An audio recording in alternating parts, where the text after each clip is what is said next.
Akhirnya takhta jiwa berhasil ia raih. Sebuah puncak kebahagiaan yang sesaat, karena di detik berikutnya kegelapan merenggut segalanya. Inilah harga yang harus dibayar atas kelancangannya menantang takdir. Semua berakhir dalam sekejap. Upaya penyelamatan dilakukan namun takdir berkata lain. Tapi saat membuka mata, ia terlempar ke sebuah dunia asing. Kebingungan melandanya. Mengapa ia terbangun di atas lautan tubuh tak bergerak? Rasa panik mencengkeram. Serpihan ingatan menyakitkan menghantam kepalanya. Saat itulah ia mengingat semuanya. Namanya dan kehidupannya sebagai seorang game streamer legendaris. Ia terkenal karena menaklukkan game yang mustahil, The Throne of Souls. Game yang dipuja karena dunianya namun juga ditakuti karena tingkat kesulitannya yang brutal. Tiba-tiba sebuah suara bergema mengumumkan kelahiran kembali dirinya. Suara itu menjelaskan ini adalah hadiah spesial dari takhta jiwa. Kesempatan kedua, namun ia sedikit kecewa dunia ini tak dipenuhi gadis-gadis jelita. Ia pun bertanya pada suara misterius itu, apa tujuan semua ini?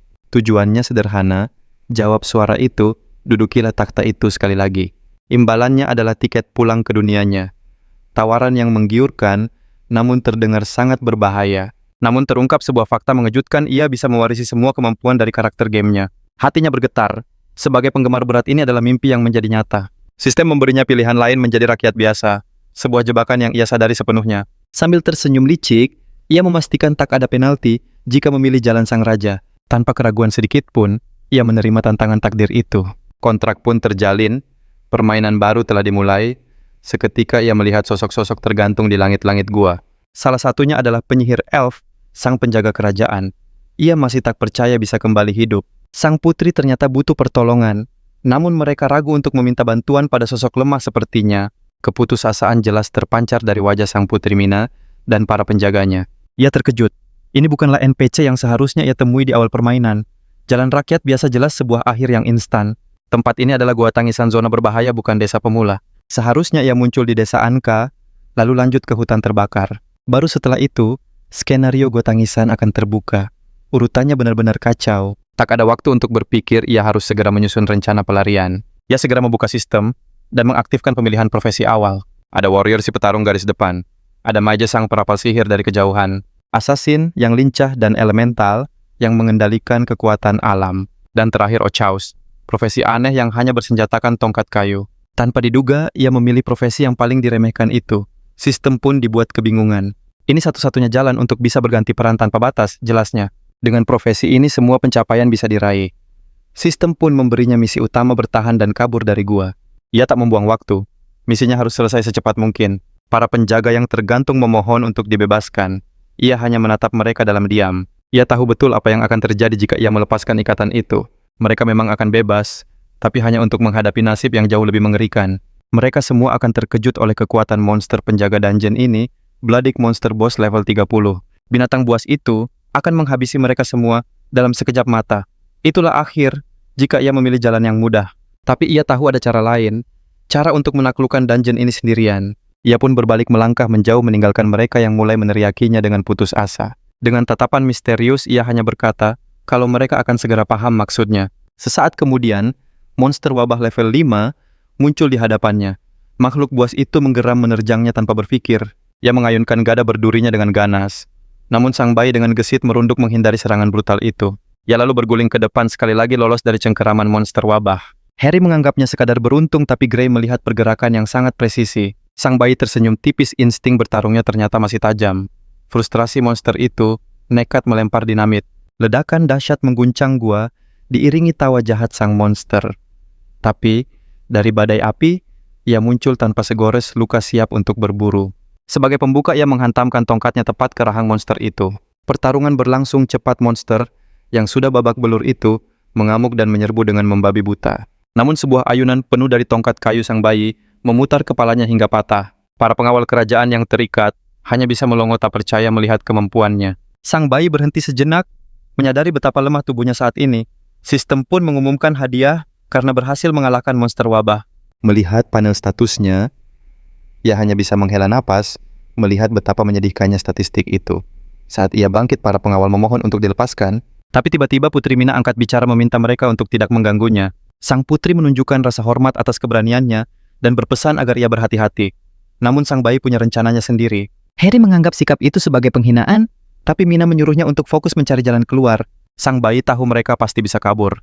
Tanpanya, walau ia akan kehilangan pencapaian, khusus terkait sang putri. Baginya aliansi memang penting, tapi bertahan hidup adalah prioritas utamanya.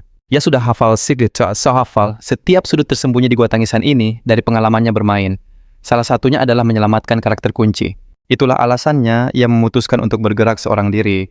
Tak lama ia tiba di depan sebuah guci yang bisa berbicara. Suara itu mengaku tak sengaja tersegel di dalam guci saat bersembunyi dari monster. Tanpa buang waktu ia langsung menghancurkan guci itu. Dari dalamnya muncul sosok bernama Lukci yang menawarkan akan mengabulkan satu permintaan. Mendengar itu, ia langsung meminta Lukci membantunya menyelamatkan seorang teman yang ditawan. Di tengah perjalanan mereka dihadang oleh seekor monster berlevel tinggi. Monster itu menyerang dengan ganas, tapi Lukci mengenali aroma khasnya, membuatnya membalas dengan penuh dendam. Ternyata inilah monster yang telah menyegelnya di dalam guci. Serangan tusukannya menciptakan lubang di perut monster, disusul tebasan pedang kilat yang langsung memisahkan kepalanya. Lukci sangat senang dipuji oleh sang bayi. Ia lalu membawanya ke sebuah tebing, mengaku mendengar suara temannya dari bawah sana. Katanya mereka harus bergegas karena waktu hampir habis. Tanpa peringatan, Lukci menendangnya dari tebing menyebut itu adalah jalan pintas tercepat. Teriakan sang bayi menggema saat ia jatuh ke jurang tak berdasar. Lukci hanya meminta maaf, berkata itu kebiasaan lamanya yang sulit dihilangkan. Tiba-tiba suara sang bayi bertanya, bagaimana Lukci tahu ia terlahir kembali membuat makhluk itu kaget karena ia masih hidup. Ia mengungkapkan bahwa berkat tendangan tadilah ia justru selamat. Ia berbalik berpikir takdir sang bayi akan berakhir lebih cepat. Namun tanpa sepengetahuan, Lukci sang bayi telah meminum ramuan penyembuh untuk memulihkan tenaganya. Ia juga sadar informasi tentang kelahirannya kembali masih terkunci, tapi itu bukan masalah untuk sekarang. Kini ia berdiri di depan sebuah gerbang megah wilayah rahasia di dalam Gua Tangisan. Para pemain Throne of Souls dipaksa untuk mencari petunjuk tentang sejarah dunia ini. Sebuah dunia yang dulunya penuh kehidupan dan harmoni, hingga suatu hari sebuah pesawat asing jatuh dan menghancurkan kristal agung yang menjadi pondasi dunia ini. Dan tempat ini adalah salah satu reruntuhan kuno dari peradaban bawah tanah yang telah hilang. Ia sempat berpikir untuk memakai jalan pintas tersembunyi, tapi tingkat bahaya rute itu benar-benar gila. Pada akhirnya, ia memutuskan untuk percaya pada pengalamannya dan melangkah masuk ke jalur berbahaya itu. Baginya berhasil mendarat di dasar jurang adalah perkara yang mudah. Meski begitu, ia harus tetap waspada karena satu kesalahan kecil saja bisa berakibat fatal.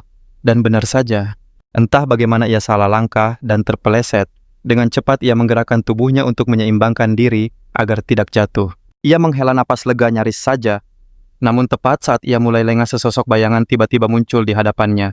Di belakangnya, dengan jantung berdebar kencang matanya terbelalak saat ia membalikkan badan. Seketika, ia mengayunkan gada berdurinya pria itu, menghindar saat bayi dengan bingung menanyakan siapa dirinya. Dia adalah Harvey, seorang manusia elemental ranger level 30. Dengan sinis Harvey menyayangkan serangannya tidak langsung menembus jantungnya. Bai yang panik terus mencecarnya dengan pertanyaan.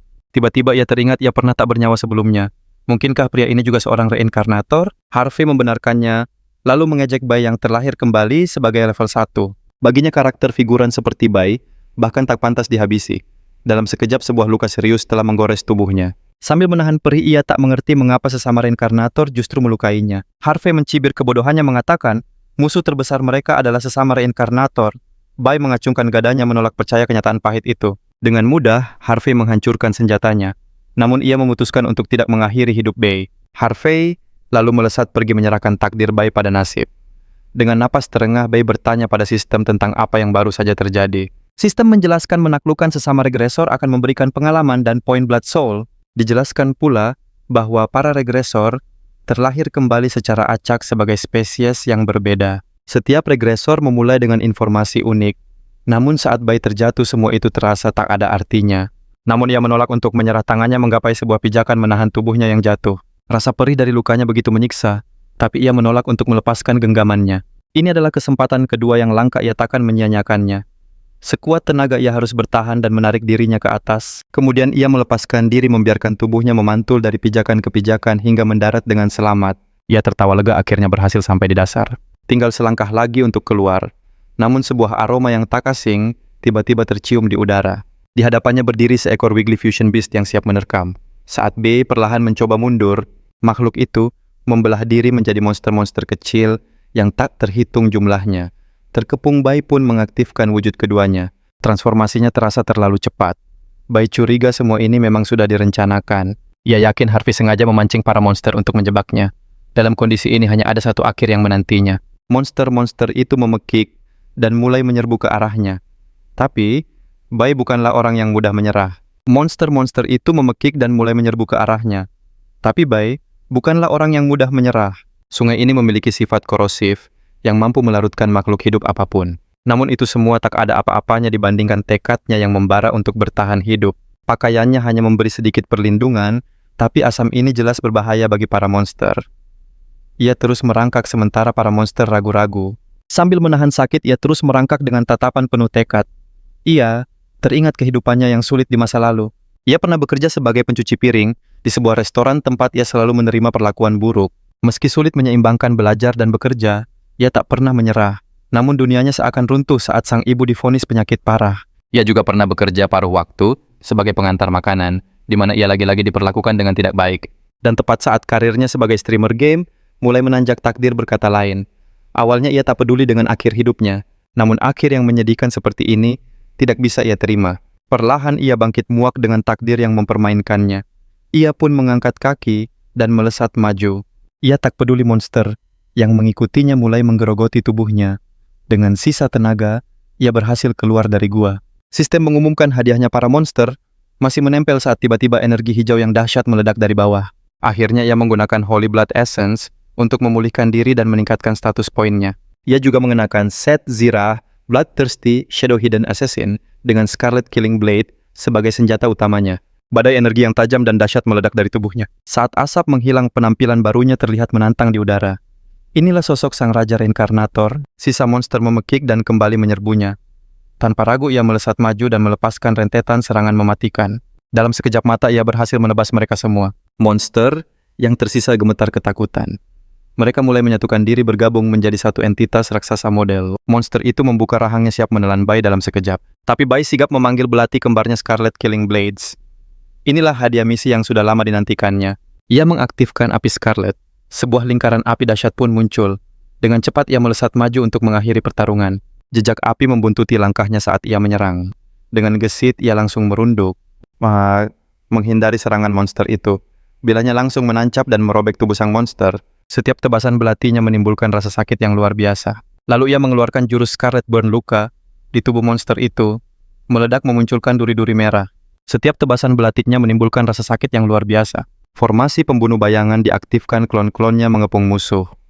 Hujan tebasan membuat monster itu meraung kesakitan. Sebagai pamungkas, tebasan apinya menyambar bagaikan hukuman dari langit. Sistem pun mengumumkan kemenangannya. Bai puas karena naik 8 level, sekaligus sebuah pencapaian langka di game ini. Sistem memberinya koin ramuan dan sebuah skill doa yang baru. Ia segera membuka panel statusnya dan menaikkan semua poin pada kelincahan. Ia memeriksa inventarisnya yang kini hanya berisi barang biasa. Ia jadi teringat masa lalunya yang penuh dengan senjata legendaris, dan set perlengkapan terbaik. Meski begitu, ia berhasil mendapatkan set Zirah Naga, Dragon Spanish World, juga set penyihir Starry Sky Prophet dan Deep Space Beacon. Kini ia bimbang, haruskah ia menolong Mina? Ancaman seperti Harv membuatnya ragu untuk bergerak sendirian. Namun setelah dipikir-pikir, bergabung dengan kelompok sang putri adalah pilihan yang lebih aman. Ia yakin bekerja sama dengan mereka adalah pilihan dengan risiko paling kecil. Akhirnya ia pun memutuskan untuk bergerak, mengikuti jejak monster yang tumbang Bai, bertarung melewati rintangan di jalannya. Ia mengaktifkan skill barunya Piercing of Suffering. Setelah beres Bai akhirnya mencapai level 10. Tapi ia sadar tindakannya tadi pasti membuat kelompok putri membencinya. Dengan wajah pasrah, ia hanya bisa menebak umpatan apa yang mereka lontarkan di belakangnya. Sementara itu, kelompok Mina masih terikat tak berdaya di dalam gua. Mina menenangkan mereka dan meminta maaf karena kelemahannya. Namun para pengawalnya tetap setia dan tak menyesal telah melindunginya. Tiba-tiba 2 belati merah melesat dan memutus tali yang mengikat mereka. Semua orang terjatuh dan para pengawal langsung melindungi sang putri. Begitu mendarat, Dagu malah mengeluh karena gagal menyerah. Harry memastikan keadaan sang putri, sementara Grey bertanya-tanya siapa gerangan yang menolong mereka. Di tengah kebingungan itu, Bai muncul. Tenang saja, ini balasan karena kalian sudah mengumpatku, katanya santai. Meski penampilannya berubah, mereka semua mengenali suaranya dan langsung terkejut. Tidak ada waktu untuk kaget, kata Bai. Monster Boss sudah datang. Para pengawal bersiap namun masih menaruh curiga pada niat Bai. Meski begitu, Mina tetap mengucapkan terima kasih karena telah menyelamatkan mereka. Sikap santai Bai pada sang putri membuat para pengawal geram. Tapi sepertinya ini semua adalah bagian dari rencananya. Mina segera memanggil senjatanya, menyuruh semua orang untuk berhenti berdebat. Atas perintahnya semua langsung bersiap dalam formasi tempur. Bai tersenyum sepertinya ia bisa cocok dengan mereka. 10 detik sebelum bos muncul, ia memasang perangkap badai petir. Listrik berderak di tubuhnya. Ia menoleh dan berkata, "Beri aku 3 menit." Tiba-tiba sesosok bayangan mengerikan melompat. Sang monster bos mendarat menggetarkan tanah Black Axe Monic level 30 pemimpin klan Pelagu Bis. Namun kepercayaan dirinya yang berlebih membuatnya lengah dan menginjak perangkap badai petir. Kilat ungu dan biru seketika menyelimuti tubuh monster bos itu, tak menyanyiakan kesempatan mereka langsung menyerbu. Tapi sang monster bos pulih dengan cepat dan melakukan serangan balasan. Ia melihat 3 anak panah melesat ke arah kepalanya. Dengan mudah, ia menepisnya. "Cuma mainan anak-anak," ejeknya. "Tunjukkan kemampuan kalian yang sebenarnya. Kalau memang ingin bertarung," bahkan sulur yang mengikatnya hancur berkeping-keping. Tanpa kesulitan sang monster menghancurkannya, dan terus mengamuk merendahkan semua yang ada di sana. Ia berputar bagai tornado melepaskan jurus percikan 4 arahnya. Sang putri dengan sigap memasang perisai pelindung menahan badai puing yang menerjang. Ia berseru agar yang lain tak menghiraukannya, dan fokus untuk membalas serangan sadar. Akan hal itu sang monster langsung mengincarnya. Ketika ayunan raksasa itu mendarat Harry, menjadikan tubuhnya tameng untuk melindungi sang putri. Monster itu kembali mengangkat senjatanya berniat mengakhiri sang putri. Namun, seketika rasa sakit yang menusuk dari punggung membuatnya meraung tak percaya. Itu adalah Bai yang berhasil menancapkan senjatanya yang telah dilapisi cairan asam. Serangannya kini mengandung racun. Sang monster pun murka. Ia mengayunkan senjata membabi buta, tapi Bai dengan mudah menghindarinya. Efek racun mulai menggerogoti tubuh raksasa itu. Frustrasi monster itu mulai mengamuk tanpa kendali. Getaran amarahnya menghancurkan tanah memicu ledakan yang menerbangkan pasukan kegelapan ke segala penjuru. Akibat ledakan itu, mereka bangkit kembali. Dengan aktifnya transformasi kegelapan pertarungan memasuki babak kedua. Bai memerintahkan yang lain untuk menahan pasukan itu, sementara ia menghadapi sang bos. Tanpa banyak bicara mereka langsung bergerak. Sang monster meremehkan keberaniannya, namun bagi Bai semua berjalan sesuai rencana. Bai tahu ia hanya punya waktu 1 menit. Di sisi lain sang monster terus meremehkannya. Bai membalas dengan dingin seraya mengaktifkan jurus api merah. Lidah api membuntutinya saat ia melesat ke udara. Setiap langkahnya telah diperhitungkan. Bai teringat dulu di dalam game ia selalu kesulitan melawan bos ini. Setidaknya butuh 30 kali percobaan hingga ia bisa menang. Kini, monster yang sama ada di hadapannya. Pola serangan monster itu sudah ia hafal di luar kepala memungkinkannya menghindar dengan sangat mudah. Tatapannya terkunci menganalisis situasi. Sang bos yang tak sabar berteriak kenapa ia hanya menghindar. Lontaran puing dari sang bos dengan mudah dihindari oleh manuver lincah Bai di udara. Melihat itu, Mina tak bisa berhenti berpikir gerakan Bai, layaknya seorang petarung veteran yang berpengalaman. Sang monster akhirnya sadar, ia hanya dipermainkan. Sebagai balasan, ia memanggil senjata andalannya.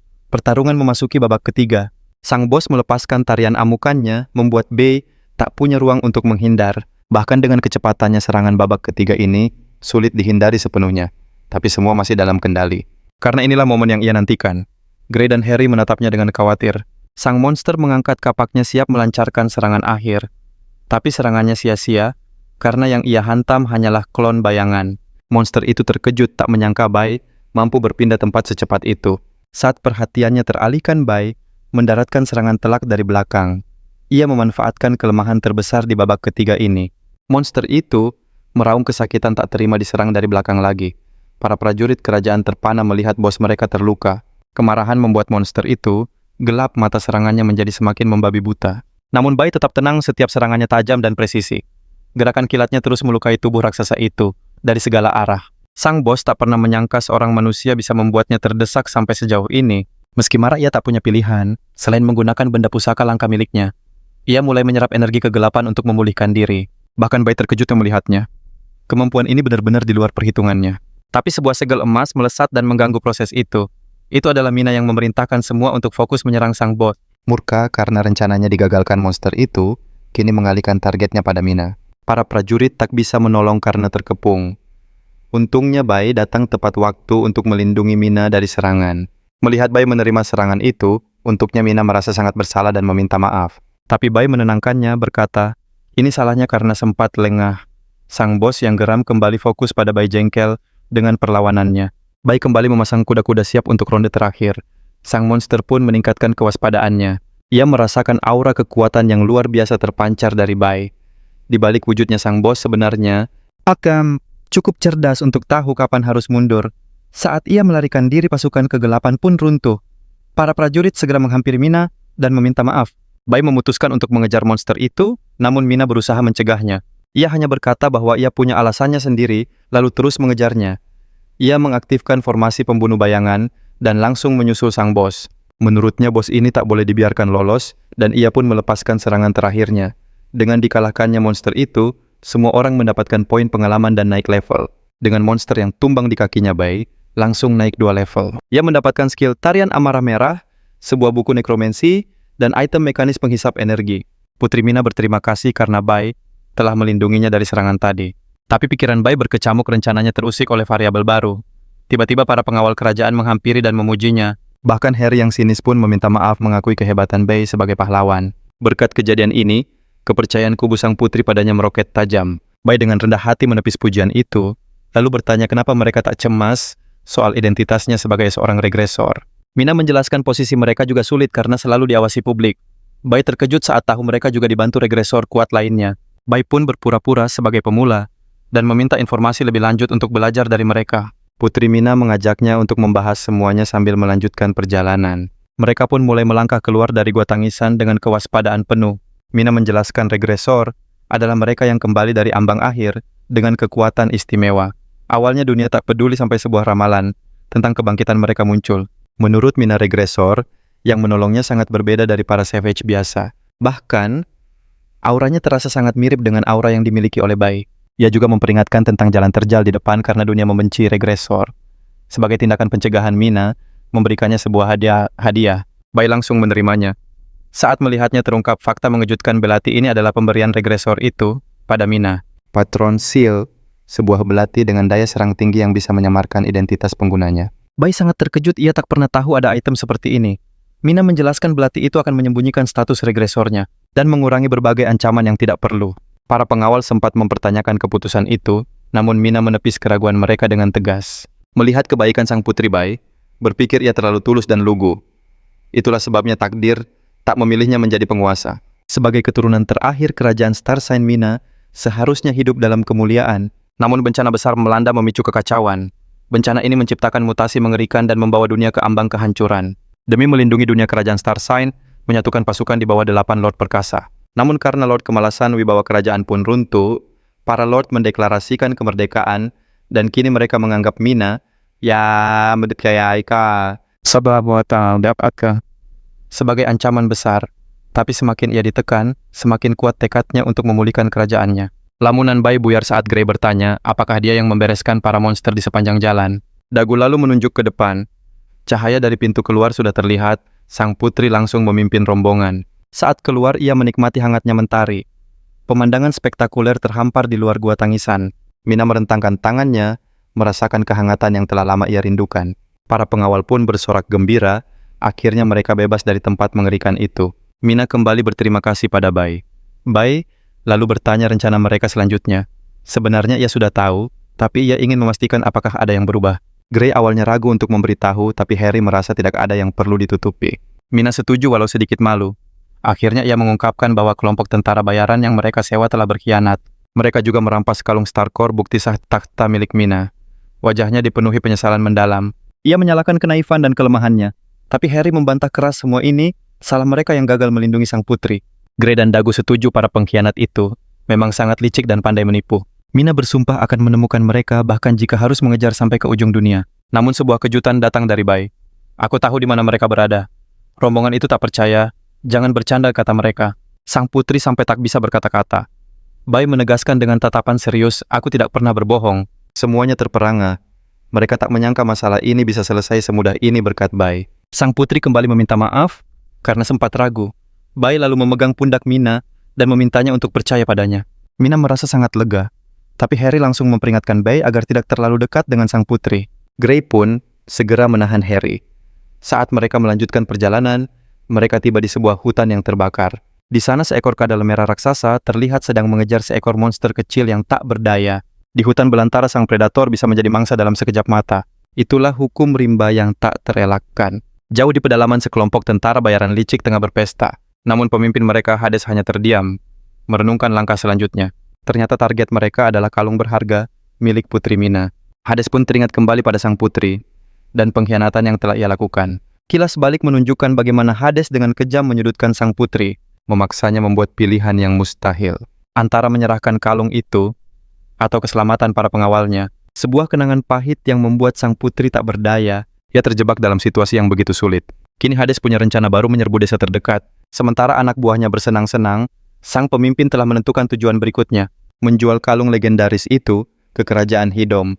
Meski keraguan muncul di antara para anggota, kerajaan itu dikenal memiliki kekuatan militer yang luar biasa. Namun nilai kalung itu jauh melampaui kekuatan perang manapun. Sebuah harta yang bisa membangun sebuah negara baru. Tapi Hades menepis ambisi itu. Baginya kekuasaan besar hanya membawa masalah. Kita hanya perlu hidup lebih bahagia, ujarnya sambil memerintahkan persiapan penyerbuan. Di sisi lain, Putri Mina dan para pengawalnya tak tinggal diam. Walaupun kalah jumlah dan level mereka belum menyerah. Mereka harus bergerak cepat sebelum jejak mereka ditemukan. Di tengah keputusasaan seorang pemuda bernama Bai, punya sebuah ide cemerlang. Sebuah cara untuk membalikan keadaan. Rencananya menggunakan para monster penghuni hutan itu sendiri. Ia akan memancing kawanan laba-laba api raksasa langsung ke perkemahan musuh. Kunci keberhasilan misi ini adalah memancing keluar sang ratu laba-laba. Rencana itu terdengar sangat gila dan mustahil. Para pengawal ragu, tapi sang putri mulai menaruh harapan. Bai hanya tersenyum penuh percaya diri. Ikuti saja, aku semua akan baik-baik saja. Tiba-tiba ia mengeluarkan berbagai peralatan langka yang membuat semua orang terkesima. Ada ramuan tembus pandang dan alat komunikasi sihir yang sangat berharga. Bahkan granat es untuk memperlambat gerakan lawan. Semua orang terkejut.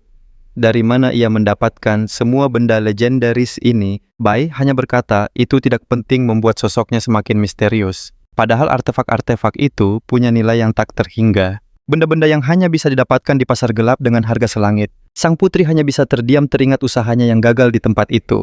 Tapi Bai berjanji, kita akan merebut kembali semuanya. Perasaan aneh mulai tumbuh di hati sang putri untuk pemuda misterius ini. Tiba-tiba sebuah jendela sistem muncul di hadapan Bai. Misi baru telah dimulai, baginya pertarungan ini sudah pasti akan dimenangkan. Akhirnya mereka melangkah masuk ke sarang monster yang mengerikan. Tempat itu dipenuhi ribuan telur dan laba-laba api yang siap menyergap. Untungnya monster-monster ini begitu kecil, para penjaga kerajaan dengan santai melenyapkannya begitu saja. Bagi mereka ini seperti permainan. Tapi sang putri menegur ini bukan waktunya untuk bercanda. Harry meragukan rencana ini.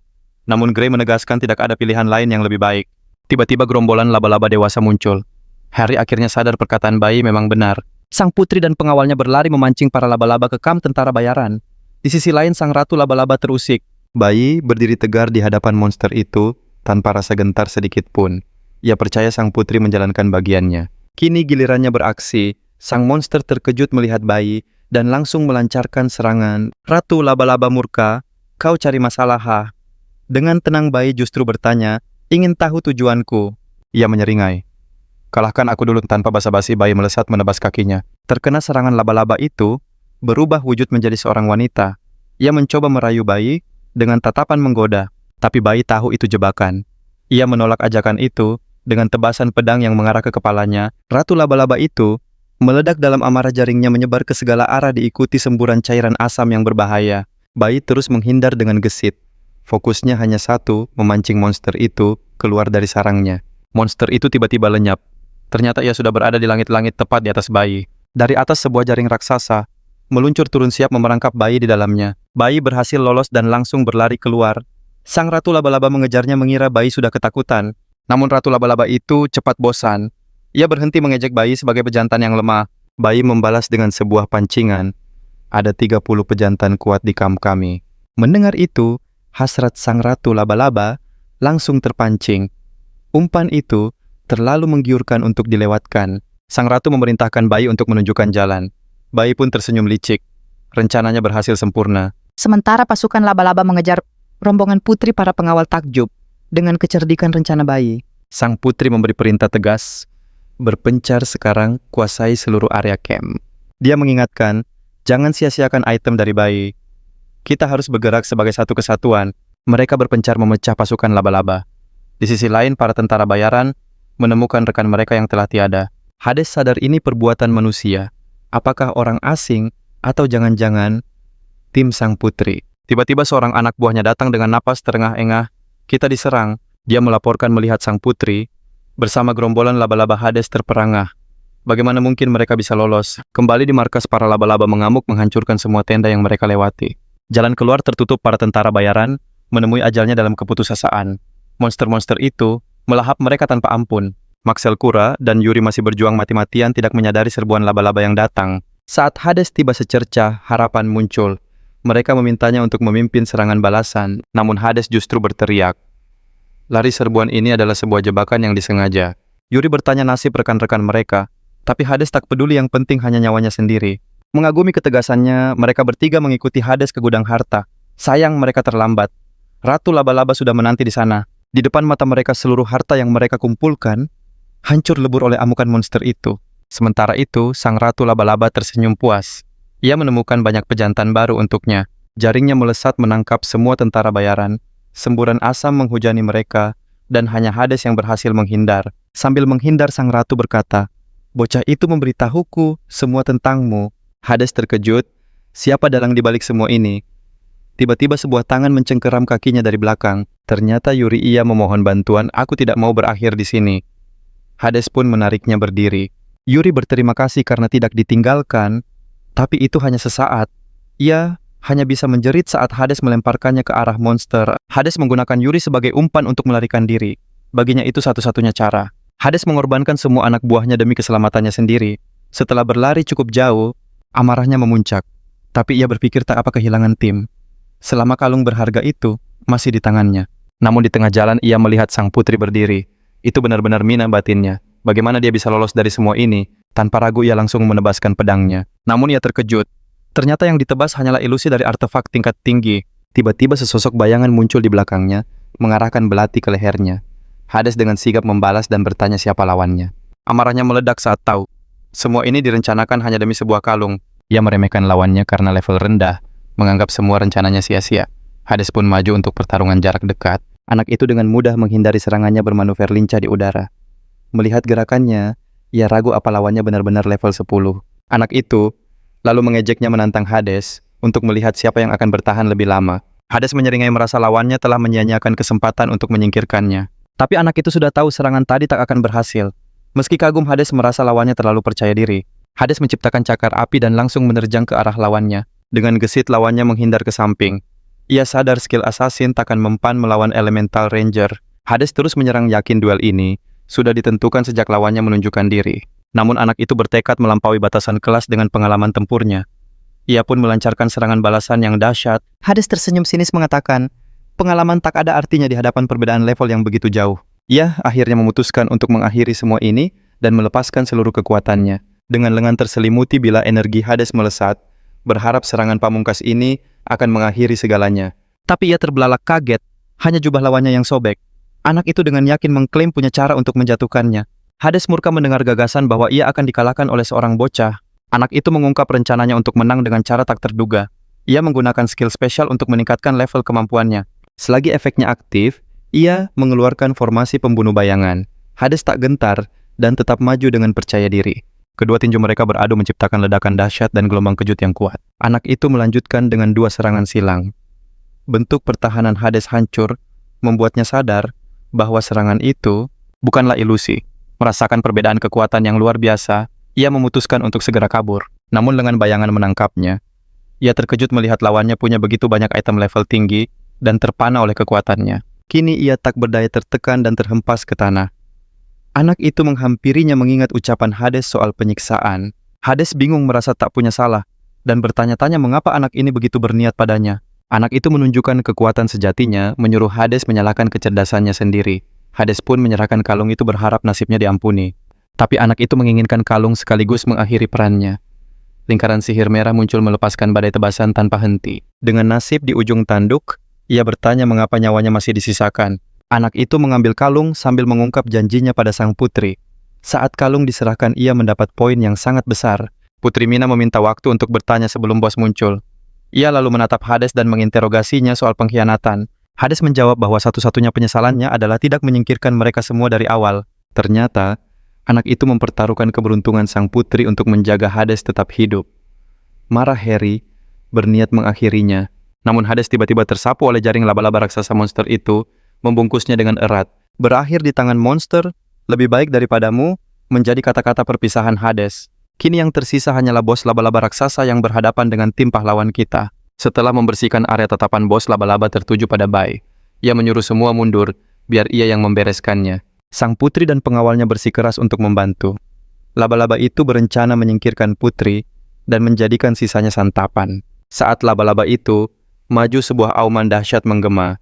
Si laba-laba dengan sombong bertanya siapa yang berani berisik di wilayahnya. Tiba-tiba sebuah kaki raksasa turun dari langit menghempaskannya ke tanah. Bai terkejut melihat seekor naga kuno. Naga itu mengaum mengancam saat energi cahaya menyelimuti mereka.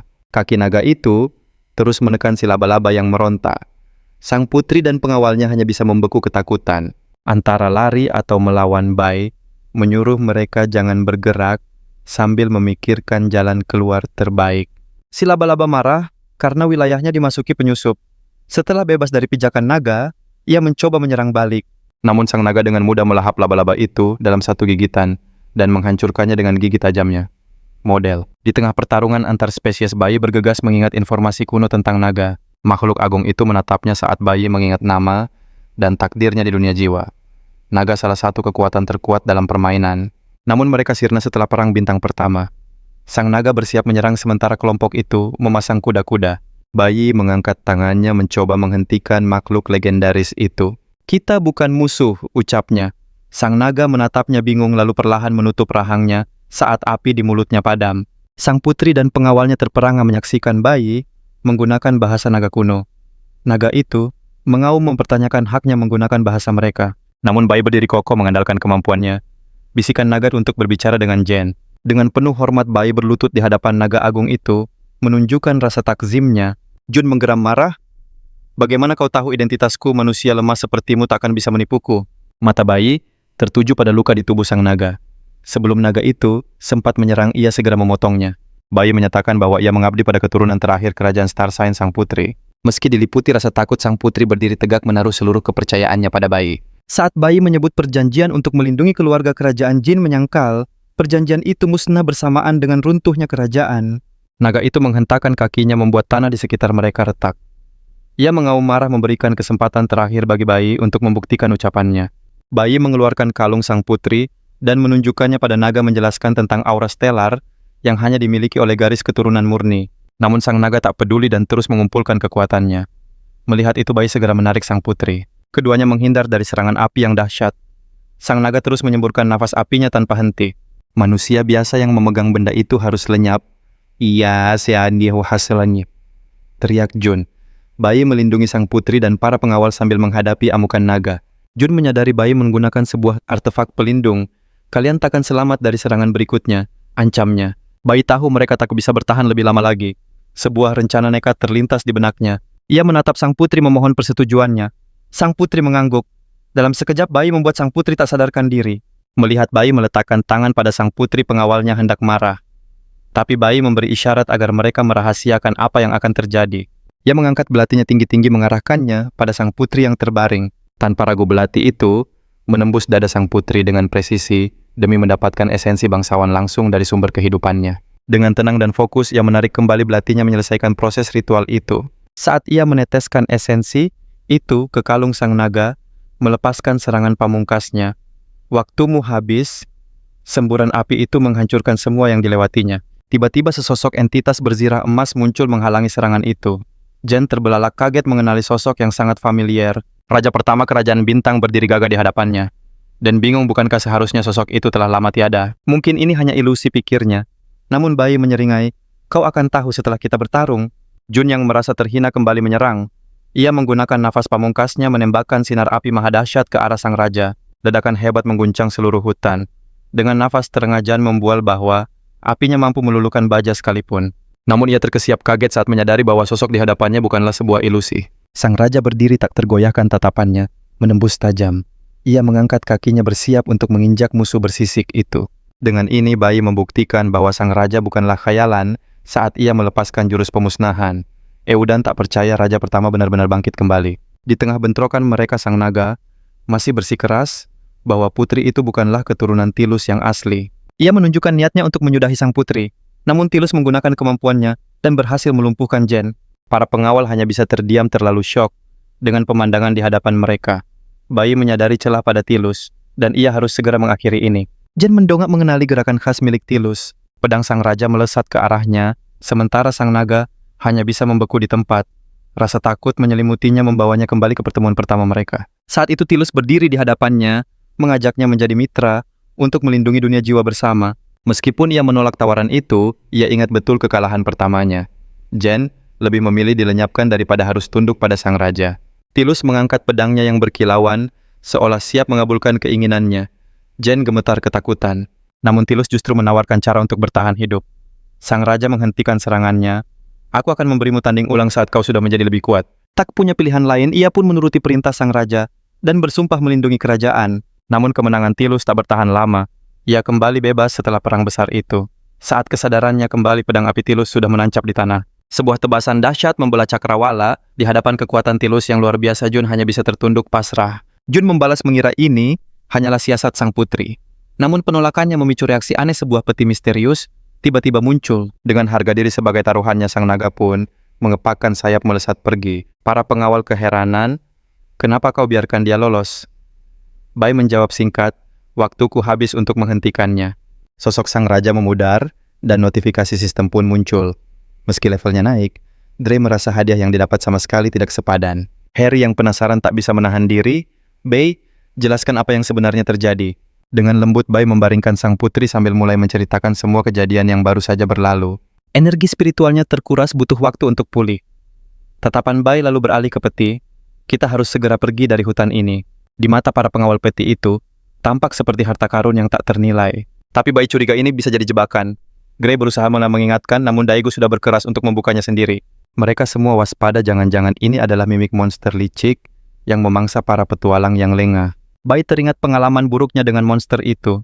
Saat yang lain bersiap tempur, sebuah tendangan keras justru melayang ke arah peti. Gray dan Dagu terbelalak, hujan koin emas menyembur keluar dari dalam peti. Mereka mendapatkan item legendaris, koin raja pertama kunci, dan koordinat dungeon pengasingan serta lonceng pemanggil. Gray masih tak percaya dengan apa yang dilihatnya. Ambil semua koinnya, ujar Bai, tapi sisakan item lainnya untukku. Harry ragu, apa ini adil? Bai menjawab tegas, ini semua demi memulihkan kerajaan. Mendengar itu, Harry melihatnya sebagai investasi, dan pandangannya pada Bai berubah. Para pengawal pun merasa beruntung, memiliki Bai di pihak mereka. Melihat kondisi sang putri, mereka menyarankan untuk kembali ke wilayah Baron Robbie. Bai mempertimbangkan informasi yang ia miliki tentang sang baron, lalu setuju. Aku sendiri akan pergi ke desa. Angka. Gray hendak bertanya, namun Harry menahannya. Biarkan saja, dia pasti punya rencananya sendiri. Sambil menggendong sang putri, Bai berpamitan. Harry memberitahu bahwa mereka akan menuju kediaman Baron. Para pengawal mengucapkan salam perpisahan. Bai pun berjanji, kita pasti akan bertemu lagi secepatnya. Bai melangkah pergi diiringi notifikasi kenaikan reputasi. Namun jauh di dasar jurang, sesosok tangan monster mengerikan muncul. Sosok iblis misterius bangkit dari dalam tanah. Sementara itu Bai memikirkan progres eksplorasinya di Gua Tangisan dan hutan terbakar. Baginya dunia ini adalah dunia terbuka yang harus ditaklukkan. Tak boleh ada sudut yang terlewatkan. Desa Anka akan menjadi markas yang sempurna, tempat yang aman untuk menyusun langkah selanjutnya. Untungnya kepala desa di sana bisa diandalkan. Namun, saat malam tiba, keheningan yang aneh terasa begitu mencekam. Insting Bai merasakan ada yang tidak beres.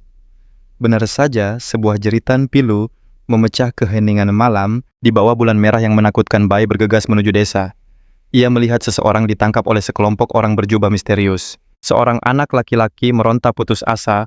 Tangisnya terdengar pilu sementara tubuhnya terbelenggu. Salah satu dari mereka membawa guci aneh, lalu meletakkannya di atas perut si anak. Seekor kelabang kecil yang menjijikan jatuh dari guci itu. Makhluk itu melengking aneh bersamaan dengan mantra misterius yang dirapalkan oleh orang-orang berjubah itu.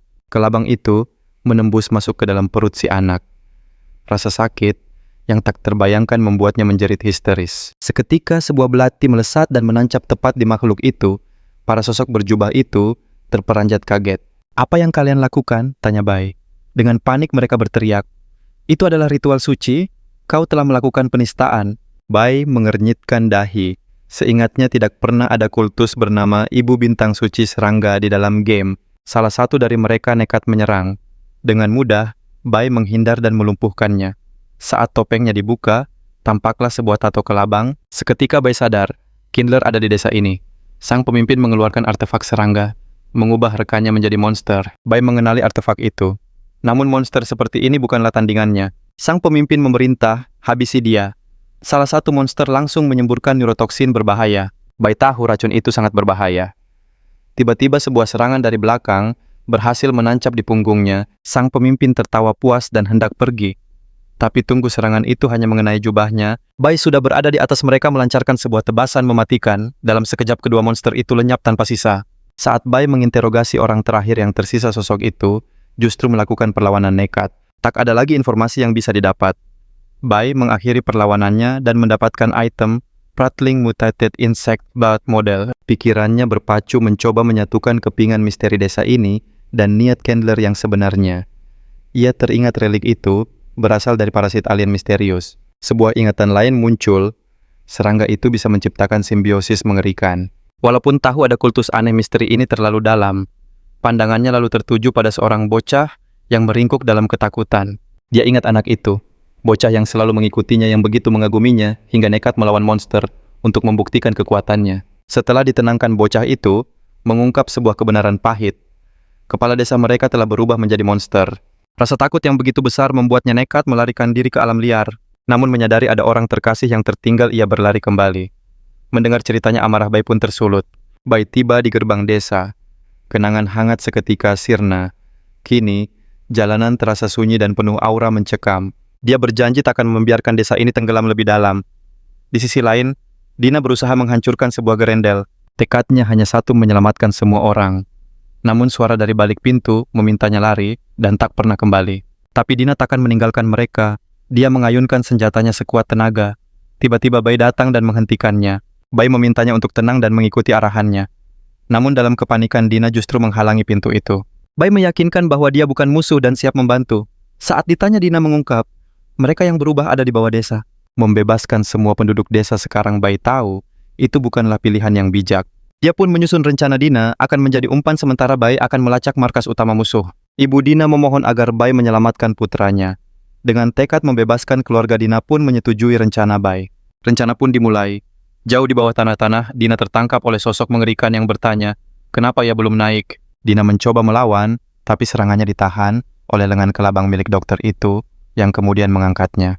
Ibunya menangis histeris, memberitahu dokter itu bahwa Dina adalah putra kandung mereka. Dina berteriak pria itu bukan lagi ayahnya sang dokter, justru berjanji akan melakukan proses kenaikan untuk Dina secara pribadi. Mereka meninggalkan sel dan menuju lebih dalam ke bawah tanah. Sang dokter bertanya kemana perginya rekan mereka yang berjubah. Akhirnya mereka tiba di ruang ritual. Para anggota berjubah mengeluarkan sulur-sulur mereka, mengepung Dina. Namun ritual itu terganggu. Sang dokter mendapat kabar 3 orang suruhannya telah dihabisi. Amarah dan kekecewaan meledak dari dokter itu. Dia menuduh Dina, tapi Dina sama sekali tidak mengerti apapun. Saat bilah tajam mengancamnya, Dina berteriak. Dia ingin sang kepala desa yang melakukan ritualnya. Seketika kepala desa pun muncul. Dina merasa misinya sebagai umpan telah berhasil. Dia tahu di balik pintu itulah sumber dari semua penderitaan ini. Dina dibawa ke ruangan kepala desa. Di sana sebuah tawaran mengejutkan diberikan. Dina akan mewarisi segalanya. Sebelum upacara dimulai, kepala desa mengungkap sebuah rahasia kelam. Semua ini berawal dari wabah mengerikan di masa lalu. Di tengah keputusasaan, sosok Candler datang membawa kekuatan. Dengan itu, kepala desa mencoba menyelamatkan sisa warganya. Tapi usianya yang menua membuatnya tak lagi mampu. Dina menolak jalan ini. Murka kepala desa melepaskan serangga-serangganya. Kawanan serangga mengerikan menyerbu Dina, siap mengubahnya menjadi salah satu dari mereka. Dina menolak takdir itu, menghancurkan serangga dengan batu. Sang kepala desa murka, karya terbaiknya telah dirusak. Dina bergegas menuju pintu besar. Kepala desa meremehkannya, mengatakan, pintu itu takkan pernah bisa digerakkan. Tapi niat Dina bukan untuk lari, melainkan mengunci mereka semua di dalam. Dia menyerahkan sisanya pada Bai. Kepala desa langsung menyerang. Tepat pada waktunya Bai muncul menebas kaki sang kepala desa. Keduanya beradu argumen tentang cara menyelamatkan desa. Serangan Bai telak mengenainya. Dari persembunyiannya, Dina geram mendengar pembenaran diri kepala desa. Pria tua itu terus meracau. Merasa terganggu oleh Bai, ia akhirnya melepaskan kekuatan penuhnya. Gas beracun seketika memenuhi ruangan Bai dan Dina segera menutup hidung mereka. Gas itu bisa melumpuhkan siapa saja. Di tengah kabut racun, kepala desa terus menyerang. Dengan sigap Bai menangkis semua serangannya. Namun sang kepala desa tak tahu. Bai memiliki masker pemurni. Dia bahkan memberikan satu untuk Dina. Kepala desa mengamuk, rencananya gagal total. Bai menatapnya dengan dingin. Desa yang dulu dikenalnya kini telah tiada. Sebuah kenangan melintas di benak Bai. Saat dia tergeletak kelaparan di luar desa, kepala desa lah yang berbagi makanan dengannya. Pria itu memintanya melindungi desa sebagai permintaan terakhir, sebuah permintaan tulus yang masih diingatnya. Namun dia juga berkata agar Bai hidup bebas tak terikat oleh desa kecil ini. Mengingat semuanya, Bai memutuskan untuk mengakhiri penderitaannya sebagai tanda terima kasih. Bai melancarkan serangan pamungkasnya. Kepala desa pun tumbang berjuang di ambang batas kemampuannya. Waktumu untuk melindungi desa ini telah berakhir. Saat kepala desa meraih kakinya ke pinggan memori berkelebat, ia teringat tawaran kekuatan dari Candler, sebuah pertaruhan yang nekat ia ambil. Rasa sakit yang luar biasa menjalari tubuhnya saat Candler membisikkan rahasia kekuatan serangga itu. Bai bertanya-tanya apa sebenarnya tujuan Candler mengacaukan desa terpencil ini, meskipun masa lalu mereka kelam, kepala desa sadar segalanya telah berubah. Tiba-tiba ia membuat keputusan terakhirnya. Ia mencabut inti serangga dari tubuhnya dan menyerahkannya pada Bai. Dengan napas terakhir, ia menitipkan desa di tangan pemuda itu. Sebuah notifikasi sistem muncul. Bai berhasil menaklukkan kepala desa, mendapatkan poin jiwa dan 2 item berharga dari pertarungan itu. Kini Bai harus menyelamatkan warga yang tersisa dan menghabisi mereka yang telah bermutasi. Saat inti serangga itu digenggam, sebuah koneksi aneh terjalin. Visi tentang lorong bawah tanah misterius muncul di benaknya. Kesadarannya ditarik ke sebuah fragmen dunia lain, dikelilingi tentakel mengerikan. Di sana Candler menyambutnya, seolah telah lama menanti.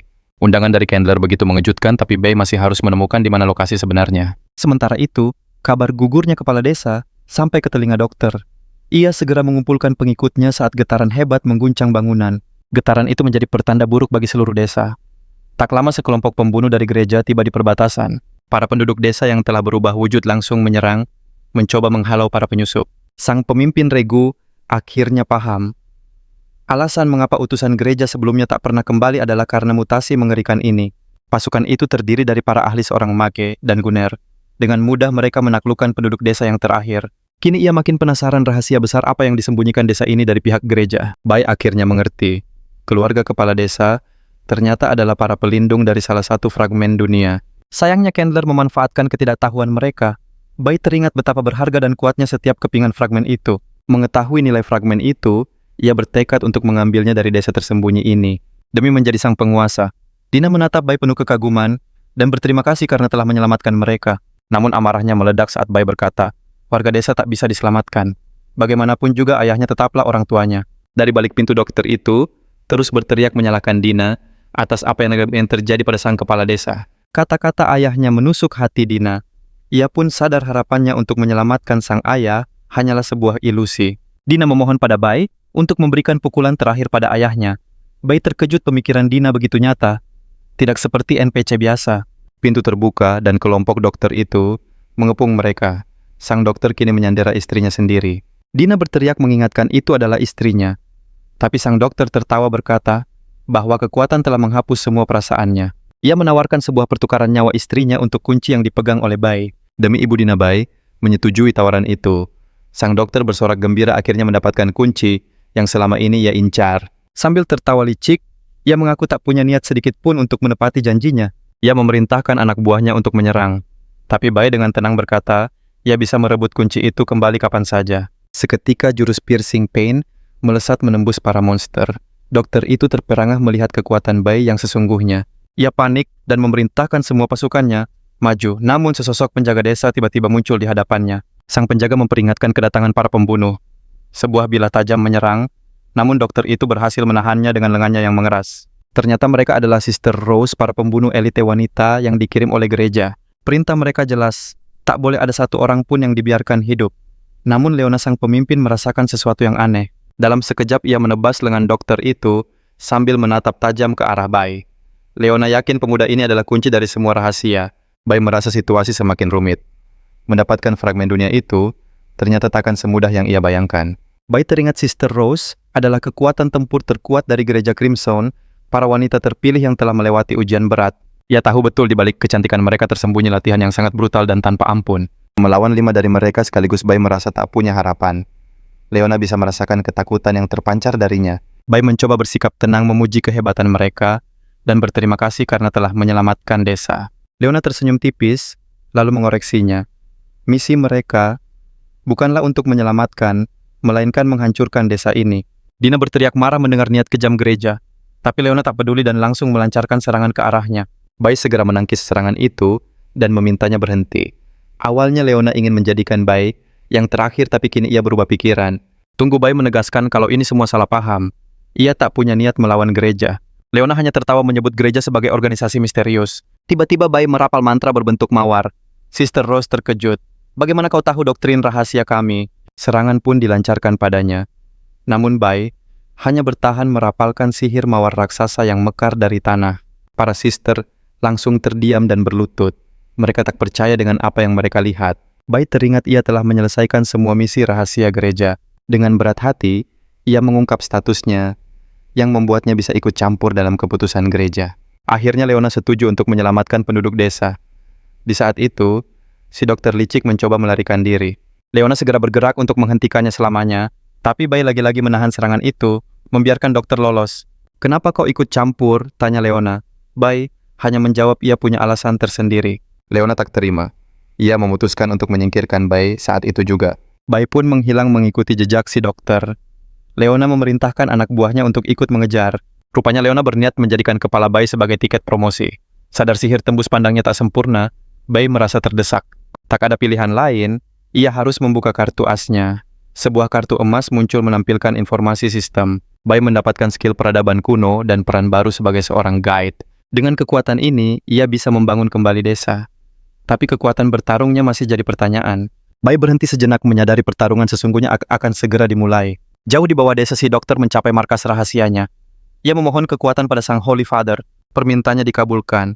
Sosok mengerikan merasuki tubuhnya membuatnya menjerit kesakitan saat wujudnya berubah total. Si dokter telah berubah menjadi monster mengerikan. Sementara itu, para penjaga kuil membahas kunci yang ia miliki. Mereka berencana merebut kunci itu untuk bertemu sang Holy Father. Namun saat mereka berdiskusi, tentakel-tentakel tajam muncul dari balik pintu dan menangkap para penjaga kuil. Si dokter melampiaskan dendamnya melenyapkan mereka dan menjadikan sisa-sisa mereka sebagai sumber nutrisi. Ia berniat menghabisi semua orang untuk menjadi lebih kuat.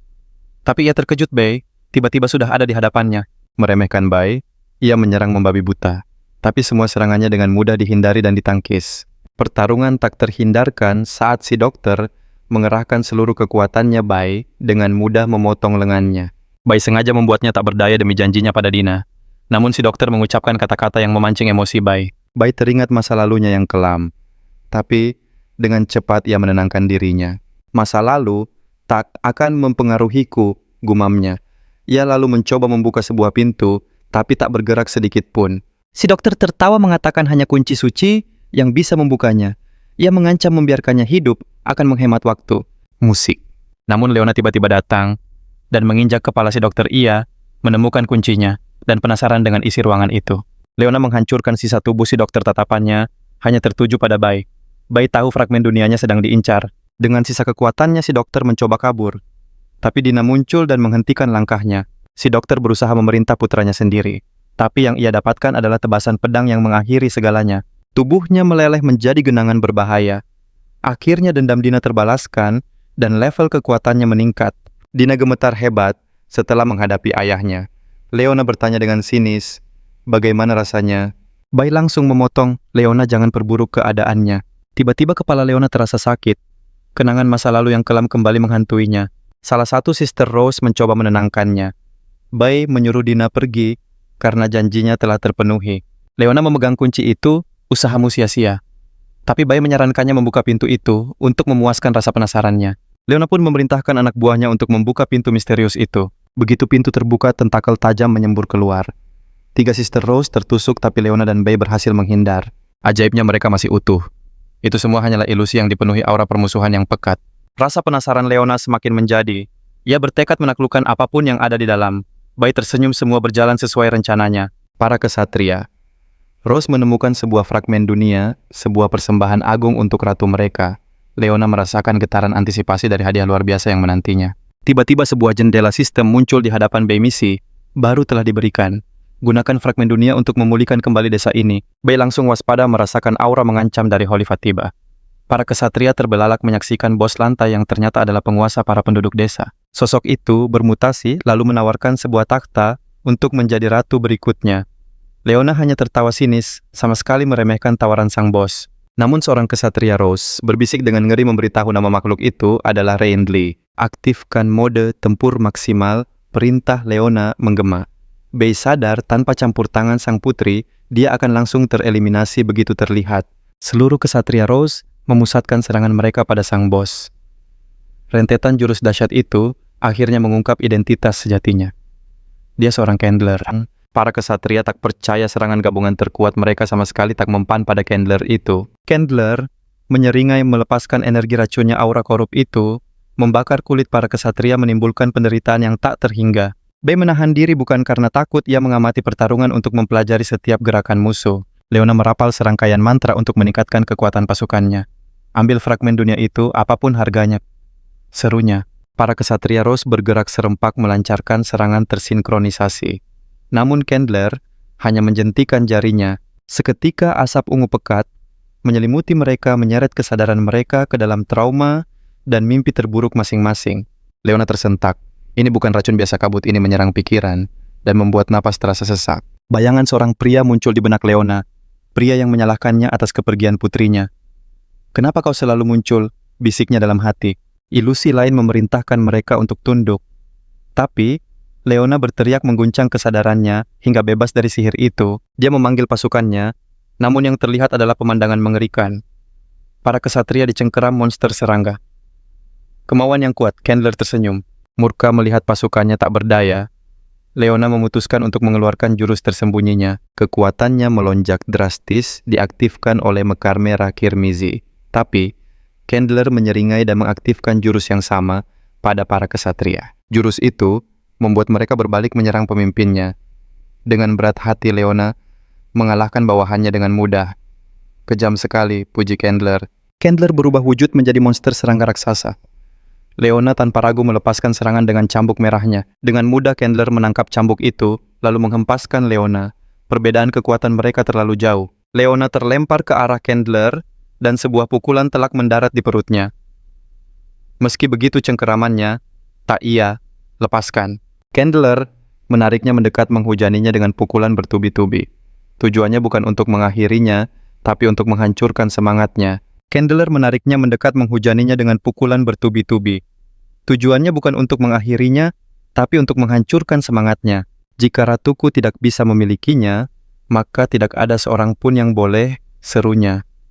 Leona menawarkan dirinya sebagai tumbal merapal bunga suci penghisap energi. Bunga monster raksasa melahap Candler. Tapi jurus itu gagal menyerap energinya. Candler berhasil bebas dengan mudah. Harapan telah sirna. Leona hanya bisa meratapi kelemahannya. "Waktu bermain sudah habis," ujar Candler, memutuskan untuk mengakhirinya. Di ambang batas kesadarannya, bayangan sang Ratu Agung melintas. Tiba-tiba sesosok bayangan melesat Bei datang dan menyelamatkan Leona. "Mundurlah, aku sudah menemukan kelemahannya," kata Bei tenang. Leona menganggapnya gila. Kita semua saja tidak bisa mengalahkannya. Candler bahkan tak menganggap Bei sebagai ancaman, hanya seperti karakter sampingan biasa. "Aku akan mengalahkanmu." Dengan pengalaman tempur, klaim Bei dengan percaya diri. Sang ahli strategi akhirnya menunjukkan taringnya. Candler melesat berniat menghabisi mereka berdua sekaligus. Tapi Bei dengan gesit menghindar sambil membawa Leona ke tempat aman. "Jangan ikut campur," teriak Leona. Tapi Bei mengungkap rahasia mengejutkan, "Karena aku juga seorang Candler." Candler tertawa, "Aha, jadi kau salah satu dari kami." Dia bahkan mengungkap keberadaan faksi gelap Candler. Bei meletakkan Leona dan bersiap untuk bertarung. Tanpa basa-basi Candler menerjang, dan Bei pun menyambut serangannya. Saat keduanya beradu, Leona masih tak mengerti siapa Bei sebenarnya. Dengan mudah Bei menghindari pukulan dahsyat Candler. "Pengalaman tempurmu itu tak ada artinya," ejek Candler. Tapi tiba-tiba Bei melepaskan rentetan pukulan cepat ke tubuhnya. Leona terperangah terpukau dengan kecepatan Bei yang luar biasa. Candler mulai geram dengan kelincahan lawannya. Dia pun mengubah wujudnya ke bentuk lain yang jauh lebih lincah. Candler berhasil menyamai kecepatan Bei, melancarkan tebasan pedang kembarnya. Namun dalam sekejap Bei sudah muncul di belakangnya. Candler mengerahkan segalanya, tapi serangannya selalu mengenai angin. Inilah perbedaan antara kekuatan mentah dan pengalaman tempur, jelas Bei. Bei kembali menyerang, meninggalkan banyak luka sayatan di tubuh Candler. Rencana awal Candler untuk bersembunyi hingga levelnya naik, kini telah hancur. Dengan terpaksa dia menggunakan jurus pamungkasnya, tiba-tiba Leona merasakan sakit kepala yang luar biasa. Sepertinya dia menjadi target sihir pamungkas Candler model. Saat Bei memanggil monsternya, ia menyeringai. Ternyata bukan hanya dia yang bisa.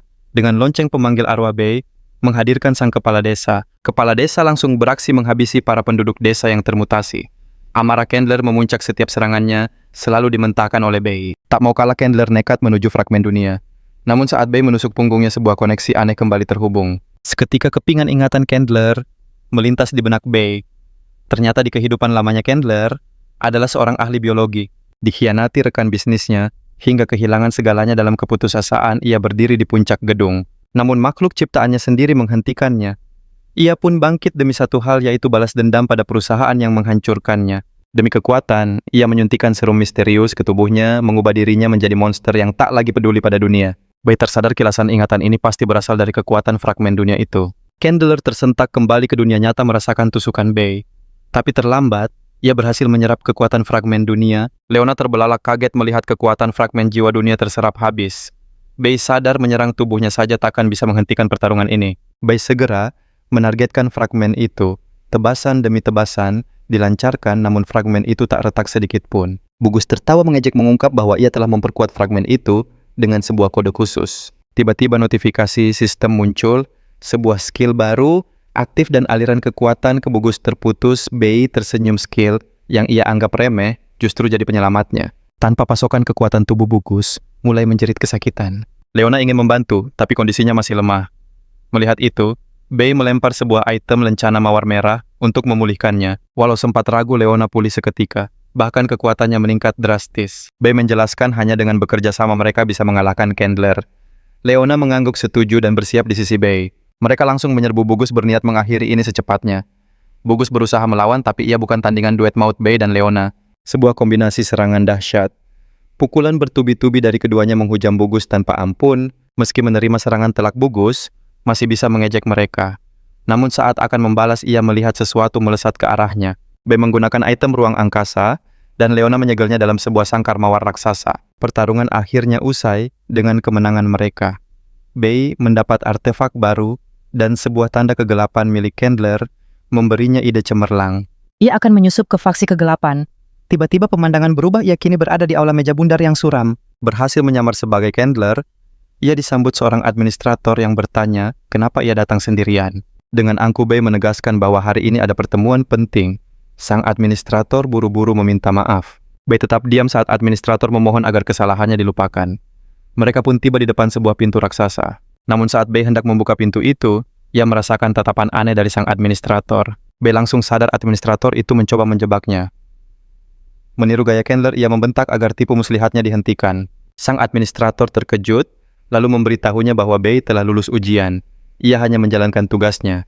Bay lalu bertanya dengan sinis apa mereka tidak punya item untuk mendeteksi anggota asli. Administrator itu mengaku item mereka tak cukup untuk mendeteksi level 40 ke atas. Sambil mengejeknya, Bay membuka pintu menuju aula pertemuan. Untungnya ini memang tempat pertemuan yang benar. Bay bersyukur bisa mengakses ingatan Candler. Seorang anggota bernama Pas menyindir keterlambatannya. Tapi Bay balas mengejek kegagalan Pas di pelelangan. Harga diri Pas terluka, ia langsung menantang Bay berduel. Anggota lain buru-buru menengahi mengingatkan mereka bahwa ini adalah zona netral. Pertarungan dilarang keras. Amarah Pas terhenti saat Duke tiba. Sang Duke langsung mengumumkan status perang 3 faksi yang sedang terjadi. Duke lalu bertanya pada Pas tentang tugas rekrutmennya. Pas melaporkan tidak ada kemajuan beralasan para pemain ingin bebas. Wajah Duke tampak sangat kecewa merasa Pas tidak menjalankan tugasnya dengan benar. Pas membela diri, katanya ia sudah menyingkirkan semua yang menolak undangan. Mendengar itu, Duke murka. Ia menyebut para pemain itu bodoh karena tak mau bergabung. Seorang anggota mencoba menenangkan Duke dengan mengingatkannya tentang kekuatan mereka saat ini. Mengalihkan pembicaraan, Duke mulai memuji Bugis dan mengumumkan hadiah atas pencapaiannya. Bay yang masih menyamar hanya diam mendengarkan. Anggota lain mulai berbisik kagum dengan prestasi Bugus. Wajah Pas memerah karena cemburu hasratnya untuk menyingkirkan. Bugus semakin membara. Sementara itu, Bay berterima kasih atas pujian Duke. Lalu dengan berani, ia meminta izin untuk mengambil alih tugas rekrutmen. Tentu saja Pas langsung memotong, tak terima tugasnya akan direbut. Pas mencoba meyakinkan Duke bahwa itu bukan ide bagus. Namun Duke justru menyetujui usulan Bay. Bay tersenyum licik dan berterima kasih pada Duke. Rencananya berhasil berkat pencapaian Bugus. Kini ia punya akses ke item level yang lebih tinggi.